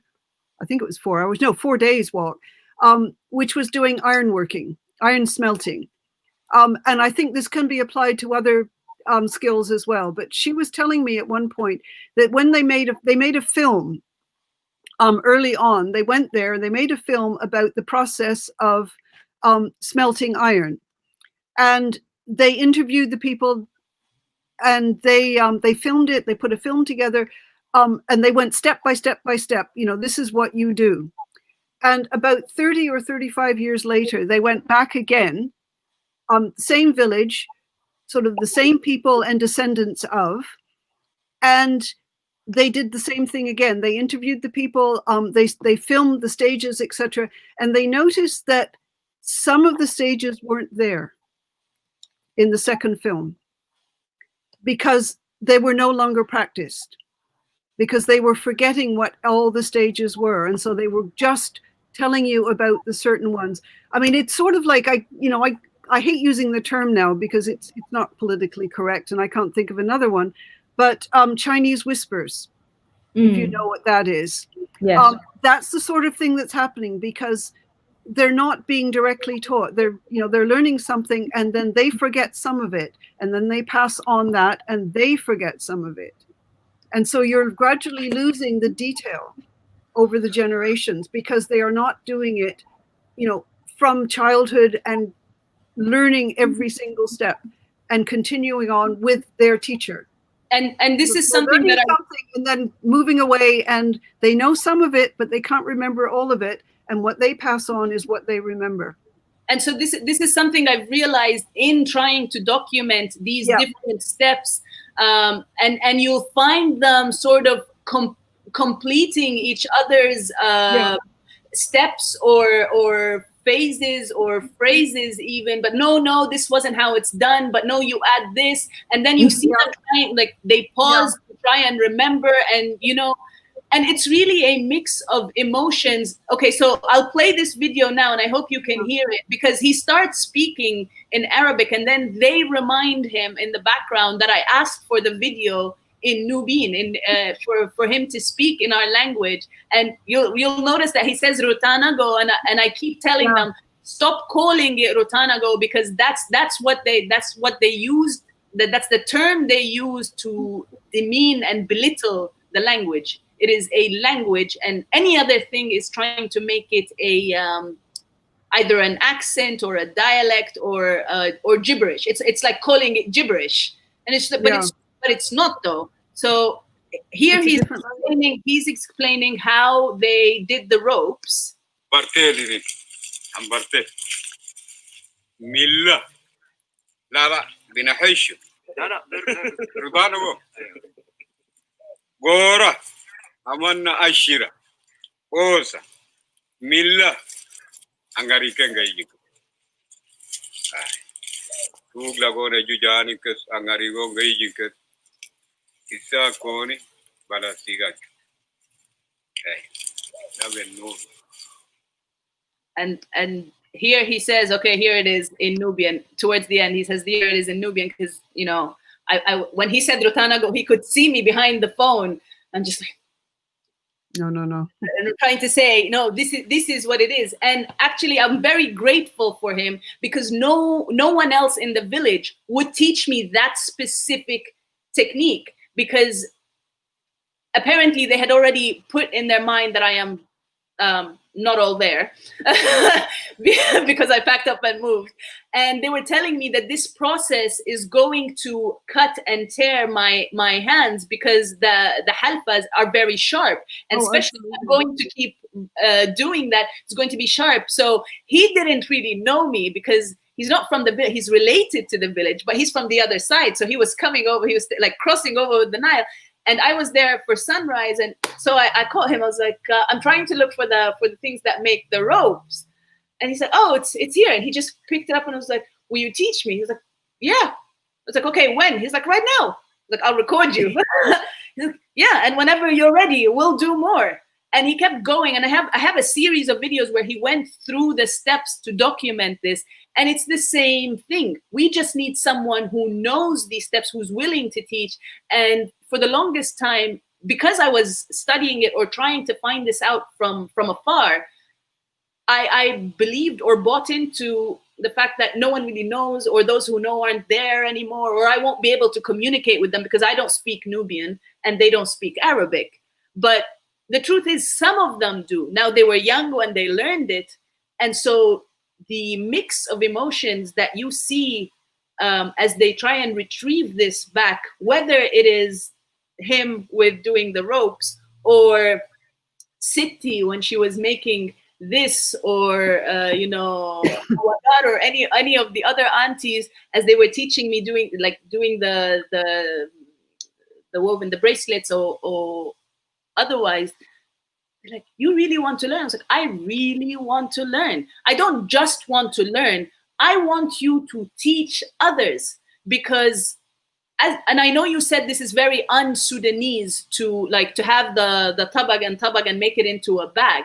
But the truth is, they're going out and buying bags, whether they're made in China, or made in Paris, or made in whatever. So if you're going to be paying that money out, when you have all this material here, right there, and not only are you not using it, you're setting it on fire, which means you're messing up the environment and the air. Yeah. You complain that we're not breathing properly. Why don't we leverage that? And so that's one of the big, and back with the Nubia Initiative hat on right now, that's one of the projects that we're actively engaged in doing, these workshops where we are empowering women, to empower young women to do something with this, so that one, the heritage keeps going, that it's there isn't a discontinuity. Like Delia's research, and I really can't wait for that paper to come out, because she hits the nail on the head. And I'm not just saying this because she's my sister or because I helped research a little bit or edit here, but really genuinely, this is a very important topic in how she's saying our art as Nubians is either put in ancient history, or our music, or what Minna said earlier, the dancing Nubians, the happy dancing Nubians, where, if there's a wedding, you will get the Nubians to come in whatever hideous, colorful, I don't even know what to say, to come in and perform. And that's where our art is limited. And so in that sense, by default, there is a gap. But if we are able to trace these markings, and for those who were looking forward to the indigenous markings panel, this is now it, because my sister is not we migrated from women. Well, actually, Delia, it was going to link to women in her presentation. It was by default links to women, because we are central to everything that came out of Nubia. Women are, central to everything that came out of anywhere, let's be honest, because Adam wasn't going to do it alone. But I meant in terms of preserving this heritage, like the film that was shown yesterday. And if you have missed it, please go back and watch that screening of the film Irki, and watch the woman who refused to leave. Refused to leave her home. You want to drown us? Drown us. This is mine. If I don't live here, I die here. Work your magic, work around it. This is it. That's the Nubian woman. That's a Nubian woman. That's Nubian women. And on that note, I ask my mother, Mom, if you received the link, I sent it to your messenger. Please click on the link and join us. Okay, I'm sorry. I'm just going to go and check about my gas pipe. Please. I'm just gonna respond on your mom's behalf. She's just sitting there wondering when I'm going to join her for her coffee. She's like, wait. Oh, when she told you, do you have time for me? She was talking to you and not me. This is why I feel like I'm not special, Mom. Hey, this is a family reunion. For those who think this is going to be, this is why I believed them when they said I was adopted, until I started looking like you and you started worrying that I was mimicking your traits. But okay, we're moving right along. Minna's comment. I'm muting her because she's asking why you're not calling her. You're in the United Axis of Evil. They don't take calls from me. Yeah, I don't. You cannot receive my calls. You cannot receive my calls. Let's move on. By the way, I told you. How am I going to call you, Mom? I told you this before you went there. I told you I won't be able to reach you. You're unreachable. That country doesn't like me because I call them on what they do. And on that note, I go back to Jackie saying, because of Saudi Arabia, it's because of Saudi Arabia, it's because of the United Arab Emirates, it's because of the Arabization of our heritage. I'm sorry, Dalia, I know you're there, but and it's the conservatism. Like the Victor archaeology tells the truth. They came and deleted this history. Moving right along, Brian Smith, the name of the film is Irki. And it is both on the Nubia Fest and the Nubia Initiative Facebook pages. They're also on our YouTube channels. They will only be available unless Wael gives us an extended permission. That screening will only be available until the end of September, which is African Heritage Month, under which the banner of this festival is. So if you've missed it, please go back and watch it. It's a 40-minute film, and then we had about an hour and 15-minute discussion after that on identities, boundaries, borders, and all of that. So please do watch it. Muhammad Kabri, we have السلام عليكم. آسف لعدم دعم جهازي للحرف النوبي. It will change إن شاء الله. وحتى لو كنت كتبته بالنوبي ما كان حيظهر على شاشاتنا، كان حيظهر مربعات فقط ومش حيظهر الكلام. So شاكرين أفضلك لأنه كتبته باللغة العربية. Excuse me again.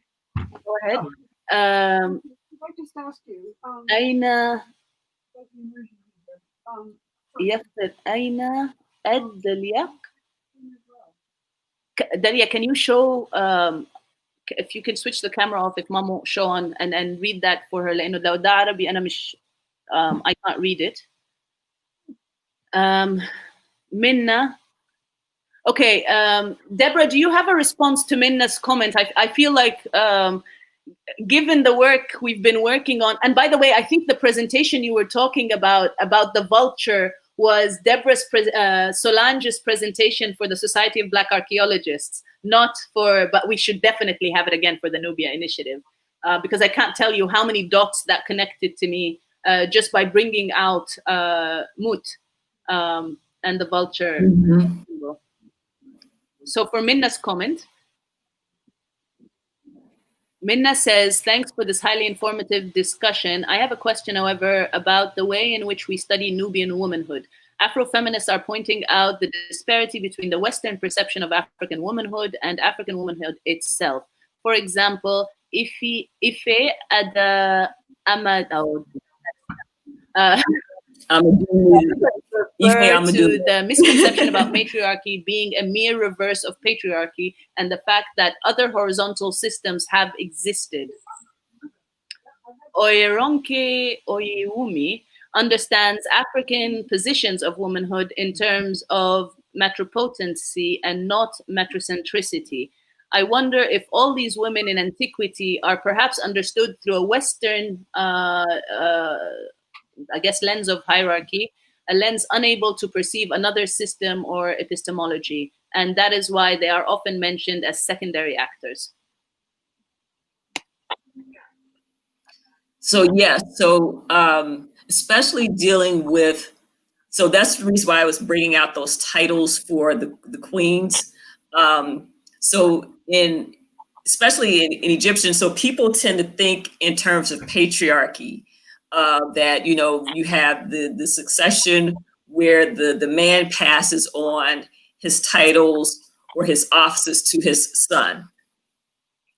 And all of the legitimation is done through the father. But then with these stela, we see that the women are providing some type of legitimation. So they're having these titles. So each of these kings, as they become king, you see that their mother has these titles of being the sister of a king and the daughter of a king. She might not have the title wife of a king because usually if she's married to the former king, he's dead. But she does have those other titles, so that a lot of people have attached a significance to the title of sister of a king. Because it seems if she doesn't have that title, if she's not a part of that network, then her son cannot be considered as king. Now, what we have, especially during the 25th dynasty and through most of the Napatan period, is a succession in which it's not lineal. So it's not going down, being passed down from father to son. We have brothers. So one brother will become king and then he dies and then his brother becomes king and then a nephew. And so it's like, well, how do you actually trace that succession? And it seems that they're all being selected out of this family group where the mother is the kind of like, she's not the deciding factor, but she is the person that provides the main criteria. So if your mother is not the sister or considered the sister of a king, whatever that, if it's literal, meaning she's a direct sister, or maybe she's a female relative of the king, like maybe a niece or a cousin. But that is what provides the legitimation for her son to be considered. So when these men are called up at 20s, what we see in Taharka, what we also see in the Pekator Stela, and there seems to be like some kind of council, because I think we see that in Espelta Stela, where there's a council and there's a decision made about who is going to be king. So it's not an automatic descent from the father to a son. The mother provides an aspect of legitimation in this as well. So she plays a role. So you can't look at that as in a Western sense and it makes sense to you. So some things you have to step back and place things within an African context. This is a matriarchy. You know, this is a system that values the contributions of the mother other than just providing her womb for a child to be born. She does other things. So if you think in that context, and if you look outside of a Western patriarchal system, then you get to understand things in a different manner. I do want to share an image though, because I think that this kind of brings this home as far as looking outside of a Western system. This also gets us to the question of how do we talk about these Nubian queens as far as their size. Oh, yeah. About that. Yeah, I've got the same image I sent to Dima earlier. Yes. So I actually talked about this in a presentation. This was a part of a presentation where I argued that during the Meroitic period, starting at Musarat, that there seems that there's an indication of a veneration of eldership going on as well. And I say that because there were these line of deities, and the Egyptian deities had these lines on their necks, these creases, like she has here. The Nubian deities did not. And so looking at that, I tried to figure out what was the difference, what was distinguishing them. And the only thing that I could think of is that that they were showing that the Egyptian gods were older, that they were elder. And so in the Meroitic period, you start seeing some of these representations of kings and queens with these lines on their necks. Now, some people may argue that they are roles of, you know, showing that they're fat, that they're roles of fat. But this one in particular is one that I look at that argues against that, because this is a stela, obviously, and this is a Manishiketo. So I'm going to go back because we see her outside of her pyramid, and she looks young, she looks healthy, she looks fierce, because she's got captives, she's got these dagger fingernails, she's voluptuous. I will say, I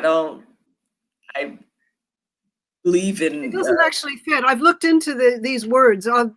Dima's heard me already on this yesterday, but I'll get back to it once you finish. Okay. But, so you see this, but then you look at this figure, and it's a little bit different, because even though she's big, she's firm on the outside of the temple. She's not.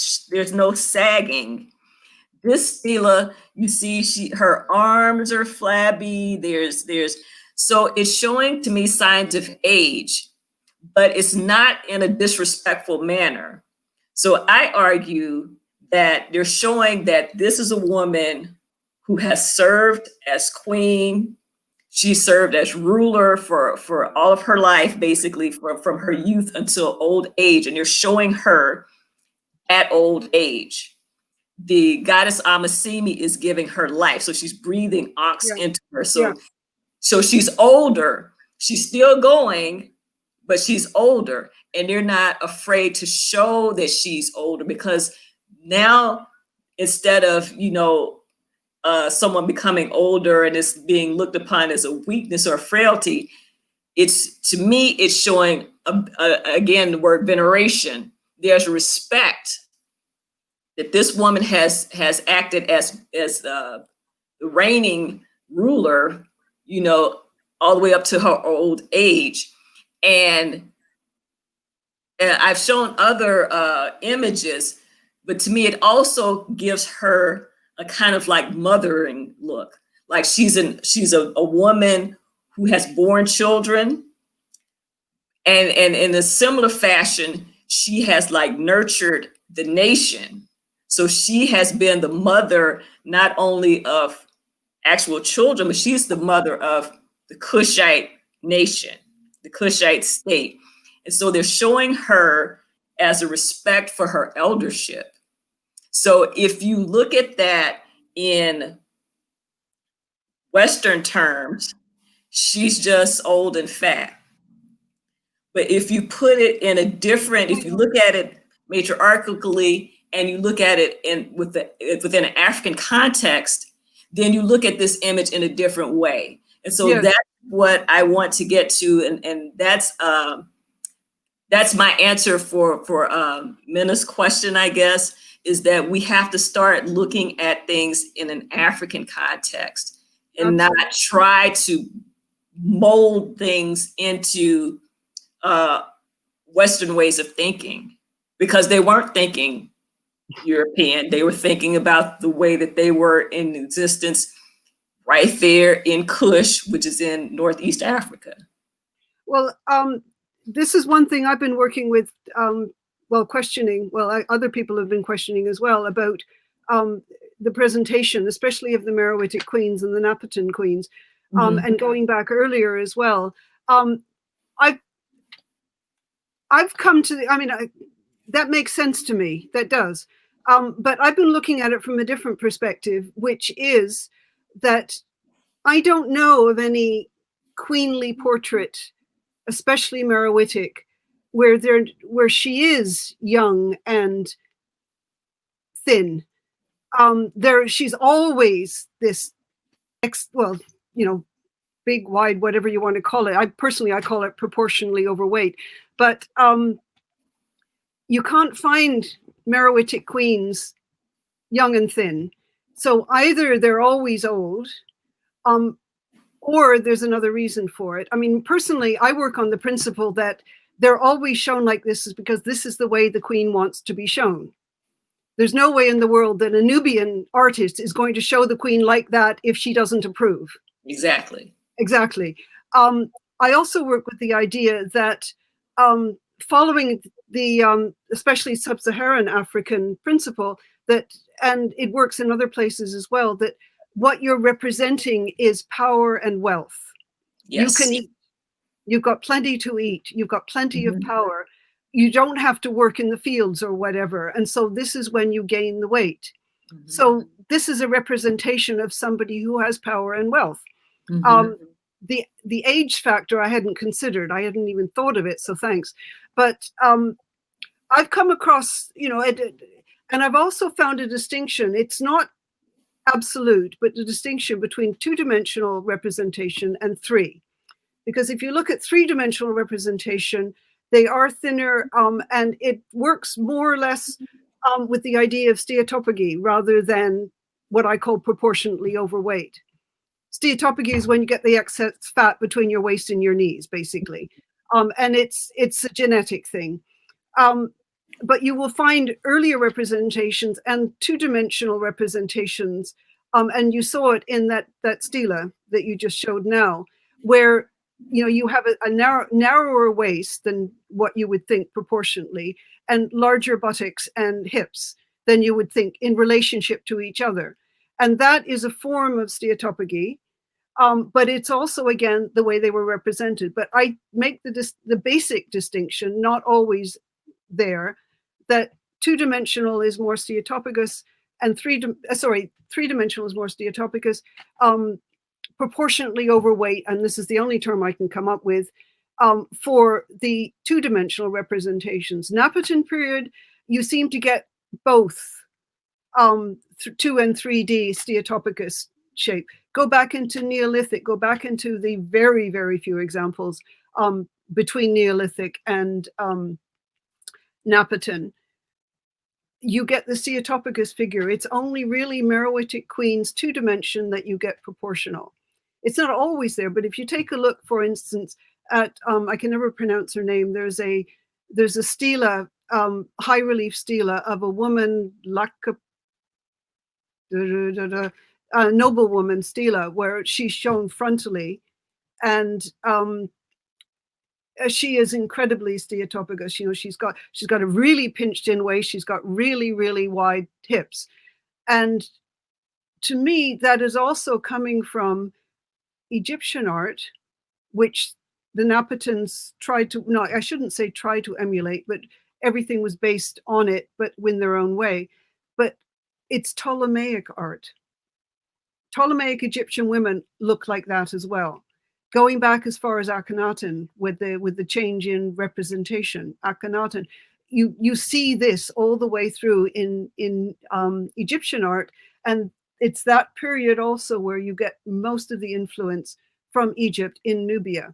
And I think this is something that has been passed on or resurrected, because you do find it in Nubian, the Nubian figurines, where you have really steatopicus figures. And it's just, and it all goes back to the idea of weight, and the idea of wealth and power is represented by weight. And you still have it today, as you said.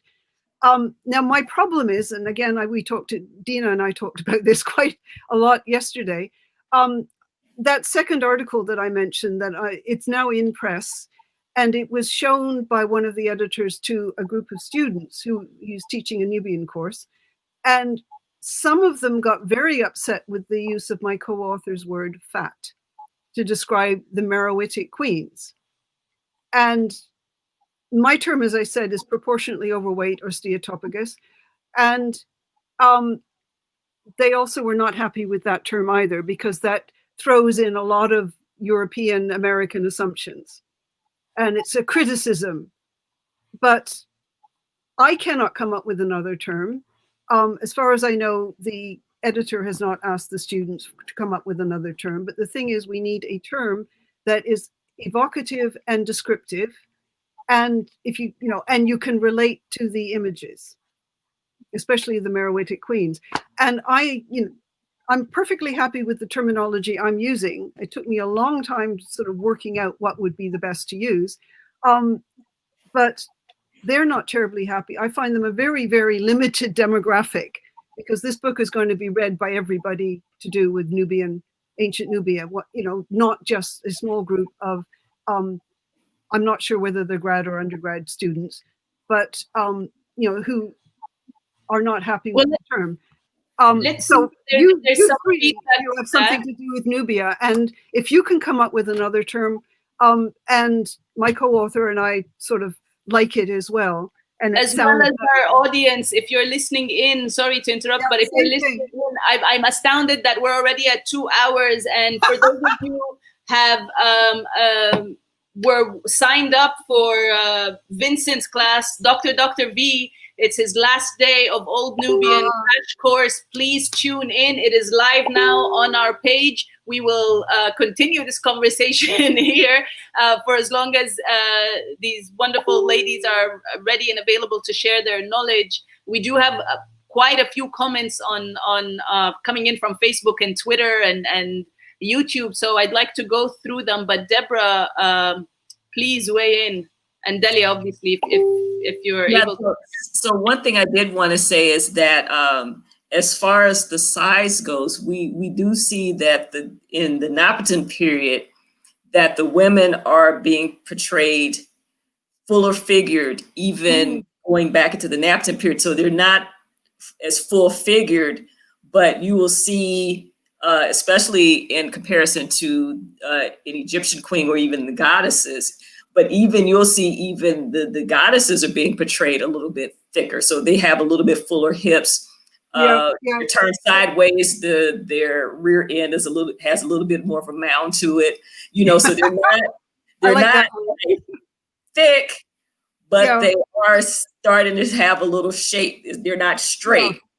I also find that the Egyptian goddesses with the Egyptians, Nephthys, Mut, Isis, etc., they tend to still look Egyptian.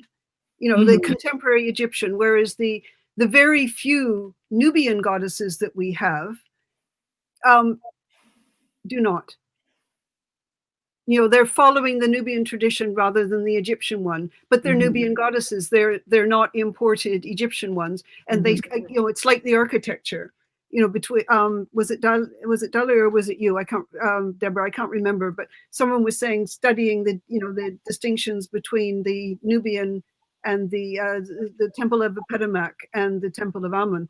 Again, there's a very distinct difference in the plan of temple types.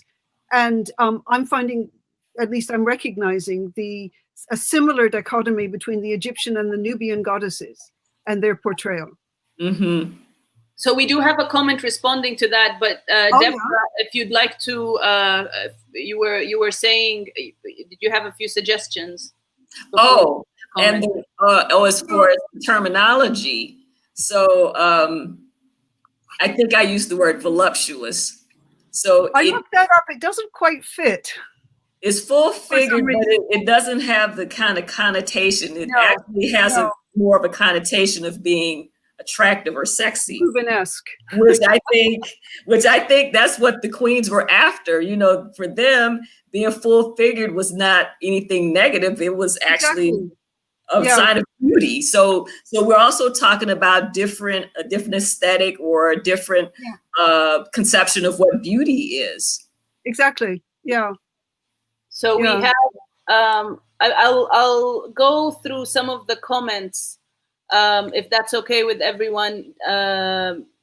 Again, for those of you who missed the beginning of this panel or the last panel that Minna and I were on, discussion that Minna and I were on, that unfortunately my sister Dalia, who had to turn her camera off, wasn't feeling very well. So instead of her session for the indigenous markings and the use of art to protect, preserve, and promote Nubian heritage, she has Mazen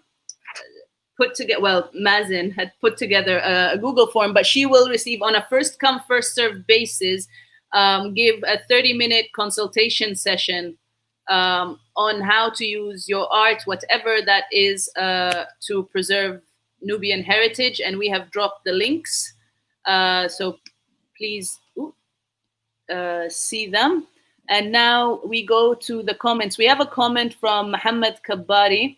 تشتهر النوبة بجملة من الحرف الحرف والعادات التي he has it in English, which will save time in just for translation, because again it's 1:11, and I do appreciate your time and your energy and spreading and sharing this knowledge with us. So the English version of it. Thank you محمد, شكرا لك عشان على الترجمة انه وفرت وقت في قراءتي للعربي وفي الترجمة. I really appreciate it. شكرا لك. Nubia is famous for its many crafts, customs that are associated with fashion and adornment and the frond industry in one of the most prominent Nubian heritage. As the products of this industry may vary between baskets, mats, sun protective hats, dishes in which food are placed. Despite the continuous expansion of the allies of the whirlpool of development, even at the level of household appliances and decorative pieces, the acquisition of handmade palm fronds is still a matter of interest. Yes, which Absolutely. Is, again, here, more of this and trying to see it in different ways. My cousin got me this as a reminder, because he's like, it's a very good gufa, I must say. Right? The ones I normally see are not nearly as good as that one. Yeah, well, he it worked. Abdus Salam, shukran. And then we have Mejdi. Mejdi, thank you for tuning in again. He's one of the persistent participants and active participants of Nubia Fest 2020. He said, for the past couple of days, you guys got me writing like a true Nubian scribe. I feel like I'm in college somehow. We're glad, but call us guys one more time. The audacity to call us guys and have a panel on the matriarch, Mejdi. And then we have Milena Evans saying, loving this entire thing. And then we have, thank you, Milena. Keep thanks, Milena. We have one more day. We still have more panels for the rest of today. And then tomorrow we have another 8-hour packed day. So come through and we close it. We have a closing ceremony at 3 p.m. EST. And then we have one more panel after that on the need for Black archaeology and studying Nubia from an Afrocentric lens. And then we have Janice Yellen saying, "It is Janice, yes." She said, Janice. It is a very interesting idea, but the pyramid chapel relief of N6 surface is damaged, so we might have lost some details. Would be great to collect more examples to see if this is their iconography for age. Meroitic queens are always ample to me. It's a different Nubian aesthetic being shown. They show Egyptian goddesses, thus acknowledging a different cultural value and the distinction between them. Right, yes. So in the presentation that I did previously, I start out with the Musawarat walls because that's the first indication that I had of those, what I call necklines. And my necklace is covering mine, but those start appearing when you start reaching middle age, those creases. Yeah. Well, you find them in non-royal imagery as well. Mm-hmm. Yeah. So, yeah, but it's very rare.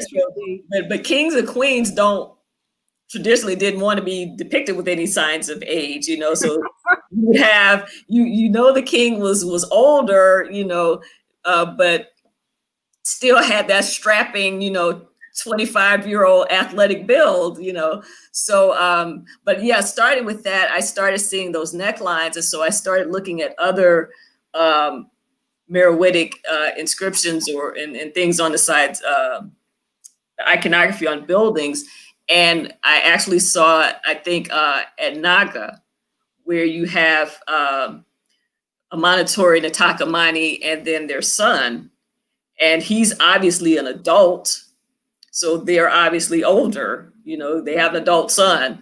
And so they had the necklines. He had them as well. So, but I think it was more of reflecting the dominant people on the whole scene.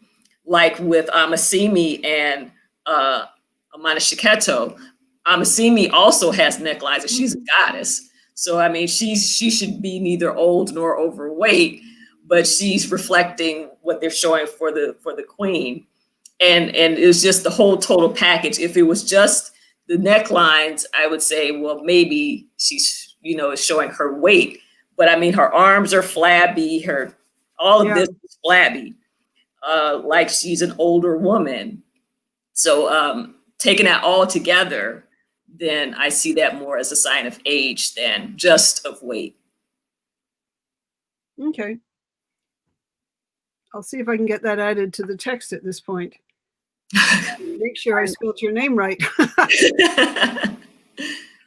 Deborah. Because you're Deborah Hurd, for some reason, I always write you Deborah with an H.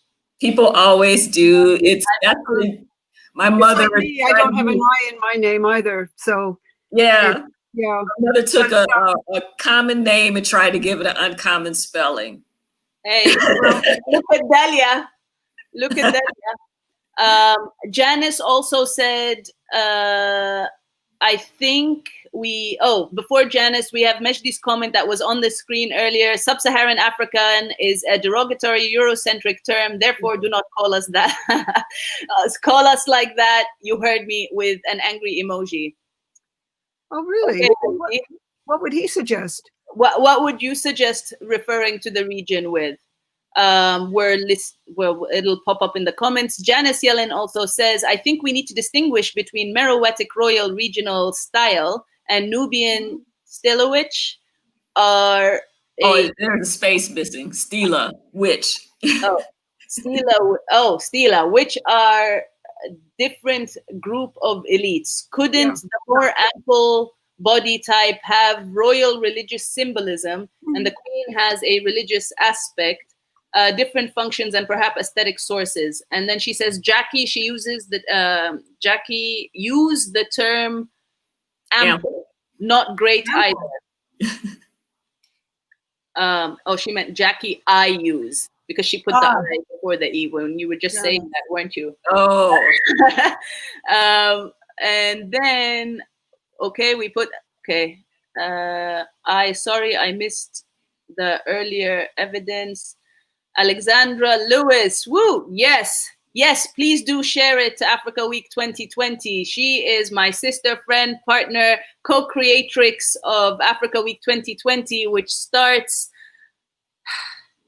on Monday, the 21st of September, and continues on for 7 days straight, continuous live streaming of all things Africa Rising.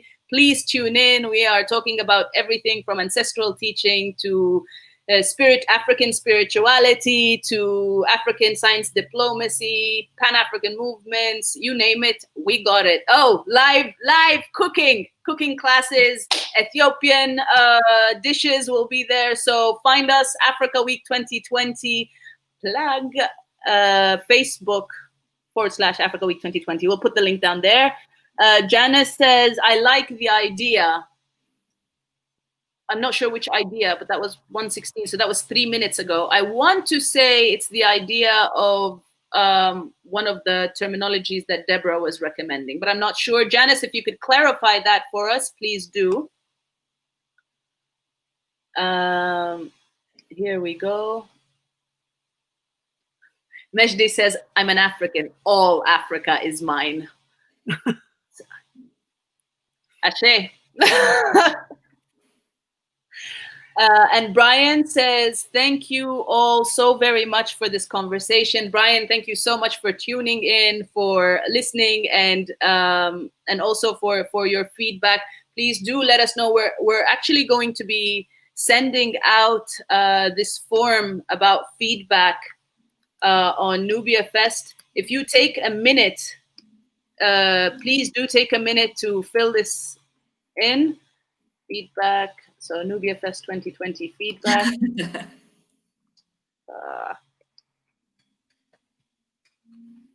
Let us know what you thought of this panel, what your favorite panel was, if you had one, if you felt anything was missing, if you'd like to add one to the next, an upcoming Nubia Fest 2020. Janice saying she was referring to the body type being an older bod. That's what she thought. That's what she thought was. She likes the idea. She liked the idea of the body type being an older bod. Mejdi says, and by the way, Deborah is the right spelling. It's just the American weirdos can't spell for that. Okay, you're on fire, Mejdi. And Janice is saying body. Janice, I'm just going to take a moment and say, and I don't mean this in a bad way, I'm glad your keyboard or whatever you're typing in is giving you trouble. It just means that we're connected and we're one, because let me tell you, the tech gremlins have been all over this festival from beginning to end. And Jackie can tell you what we had to do to reach one another. And with Deborah as well. That's just, we're going to leave that there, but I'm glad it proves that we are connected. Sisters, it has been 2 hours and 13 minutes.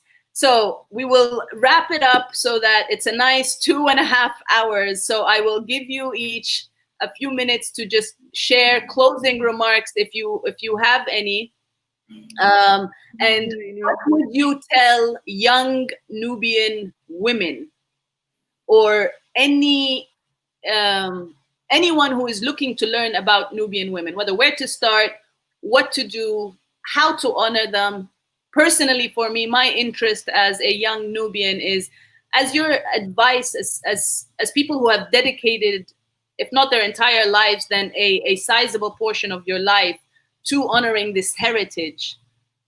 What can I do to learn more about the centrality of our role as Nubian women in advancing our society? And how can I learn to teach about this role? Whoever's unmuted, go first. Yeah, well, my only one is to keep asking. I mean, I'm not Nubian, obviously. So, I was going to say,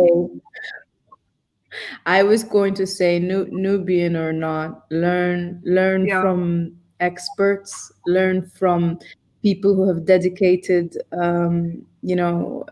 life, resource, intellect, physical, emotional capacity in not only recording this history but sharing it. And I just wanted to say that it's not just about being Nubian. It's about respecting this civilization, this history, this culture, and those who currently exist that are trying very, very hard to keep it alive. And so I would say welcome everyone in and keep speaking about it. And I will add that the Nubian languages are the oldest languages that are currently being spoken both in Egypt and Sudan. The oldest. So they go back to this ancient time that we're talking about, and they're still being spoken. So there is an urgency to preserve the languages. There's an urgency to preserve the culture that goes along with the language. You know, you don't just learn a language, there's a culture that goes along with it. So there's a need to learn to preserve the songs, the rituals, the dances, the art, the stories. So I would say one way to start is just by speaking. I love talking to older people. I grew up around old people, so my form of entertainment, and I was the only child too for a long time. So until I was like 9, I wasn't around any other kids. So my form of entertainment was asking my great-great aunt, who was born in 1901, to tell me stories about her life. So I would just say, tell me a story about the olden days. I mean, this went off like I was like, I don't know, 4 or 5 years old. She would tell me stories. And I learned so much history. I learned world history because she lived through both world wars. She lived through stock market crash, all the major events that happened in the last century, she was alive for. So I learned about that firsthand from her before I even read about it in a book. But I also learned about my family. I learned family history. I know my great-great-grandmother intimately. I was 3 years old when she died, but I can tell you stories about my great-great-grandmother. I feel like I know her because I knew all the stories. So preserving the heritage involves preserving the history, preserving the story, preserving all aspects of the culture. So that would be, that is what I have to say about for someone who wants to do this work. Thank you very much. I will endeavor my best to keep doing that, to keep recording these oral truths. I'm not a big fan of histories anymore because it emphasizes the hiss too much. But we have, Delia, stop shaking your head at me like I'm like his stories and her stories. Yes, which is why I'm saying we just need to find another word, and until we do, I go with truth. Why? It's fine. You know, Janice says, this was great. Sorry for all typos. My mind is going faster than my fingers. Also, tech gremlins, Janice, it's real. They're real. Mejdi says, he's been bitten by a donkey today, and he's not even kidding. And I can confirm he's not even kidding because he actually works with horses, and there's a solid chance he's been bitten by a donkey, and that's why he's on kind of fire. Mejdi, I hope you're well, man. Stay safe, bro. And then he also says, we need all hands on deck. Nubia must survive. Brother mine, Nubia will survive. That's what we have been doing, and it's what we will continue to do. And it started with people doing this work, and it must continue with us as Nubians also working together with those who are coming, who are not Nubians, who are doing it. Like what Minna said, there are two kinds of Nubians. There are Nubians by identity and genes, genetically Nubians, and there are Nubians by love. Every single person who has come to present here and share their knowledge and share their love and share what Nubia has left with them, what they have taken from Nubia and what they have given back to Nubia, are Nubians by love, as far as I'm concerned. Not just lovers of Nubia, but Nubians of love. And Delia, she said she's on the train, and that's why she had to leave her her long comment in the comments and not come in person, because that's what she's been doing when she feels like it's too much to type. Janice, like if the mind is going faster than the fingers, Minna would be just, let me in. And I'll send her the link and she'll come up and she'll say her question. But she's on the train. She says hi, Delia, and she's very she's glad to see you. And we have all these thank yous. And I thank you once again for your time, for your energy, for your love for Nubia. Believe that we will be reaching back out, because this conversation is just getting started, and we continue to be the bridge between the community and between you as keepers of knowledge and keepers of wisdom of what our heritage is and what our ancestors have left behind that we personally don't understand or haven't had the privilege to access the way others have.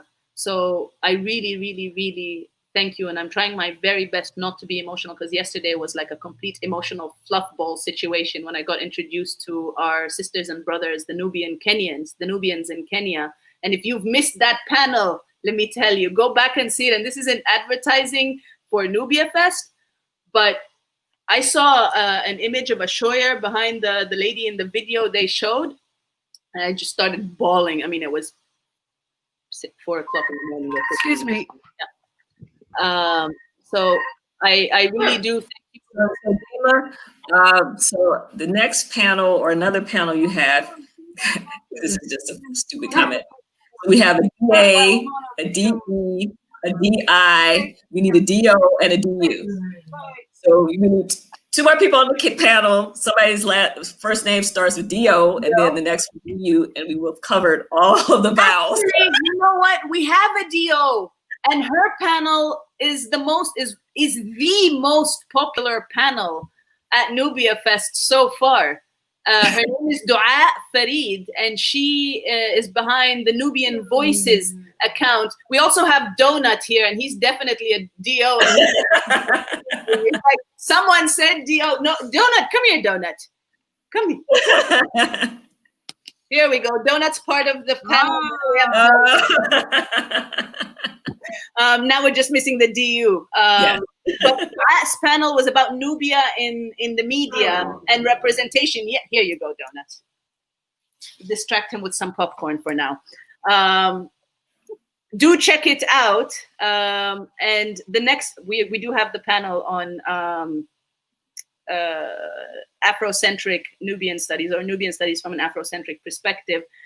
We have a last comment from Viola saying, I just love us African women. We are still so welcoming, even after the West has tried to remove the Africanness out of Nubia and rewrite it and hoard the knowledge as history to be only shown for sale in their universities. May the brilliance of Nubia and her heritage live on forever. Ashe. And we have Mejdi again saying, you know what, Mejdi, I'm not going to read that comment until you correct that second word in that comment. But we love you too, fam. And your voices inspire. Delia, I know you are really struggling with your ears. I know. And you know, it's crazy o'clock in UAE. So thank you for taking the time. Jackie, thank you for tuning in. We have the UK in the house. We have UAE. We have Deborah. Where did you say you were, Deborah? Nebraska. We're in the US. Nebraska, and we have the DMV. Here. So thank you once again. Love, peace, love to everyone who has tuned in. We have 2 more panels for today, and tune in tomorrow for What is Nubian Architecture and Nubia Unbound. Thank you, Dima. So thank you. Thanks very much for organizing it. Thank you. Of course, such a pleasure. And for inviting me. I'm glad I could make it.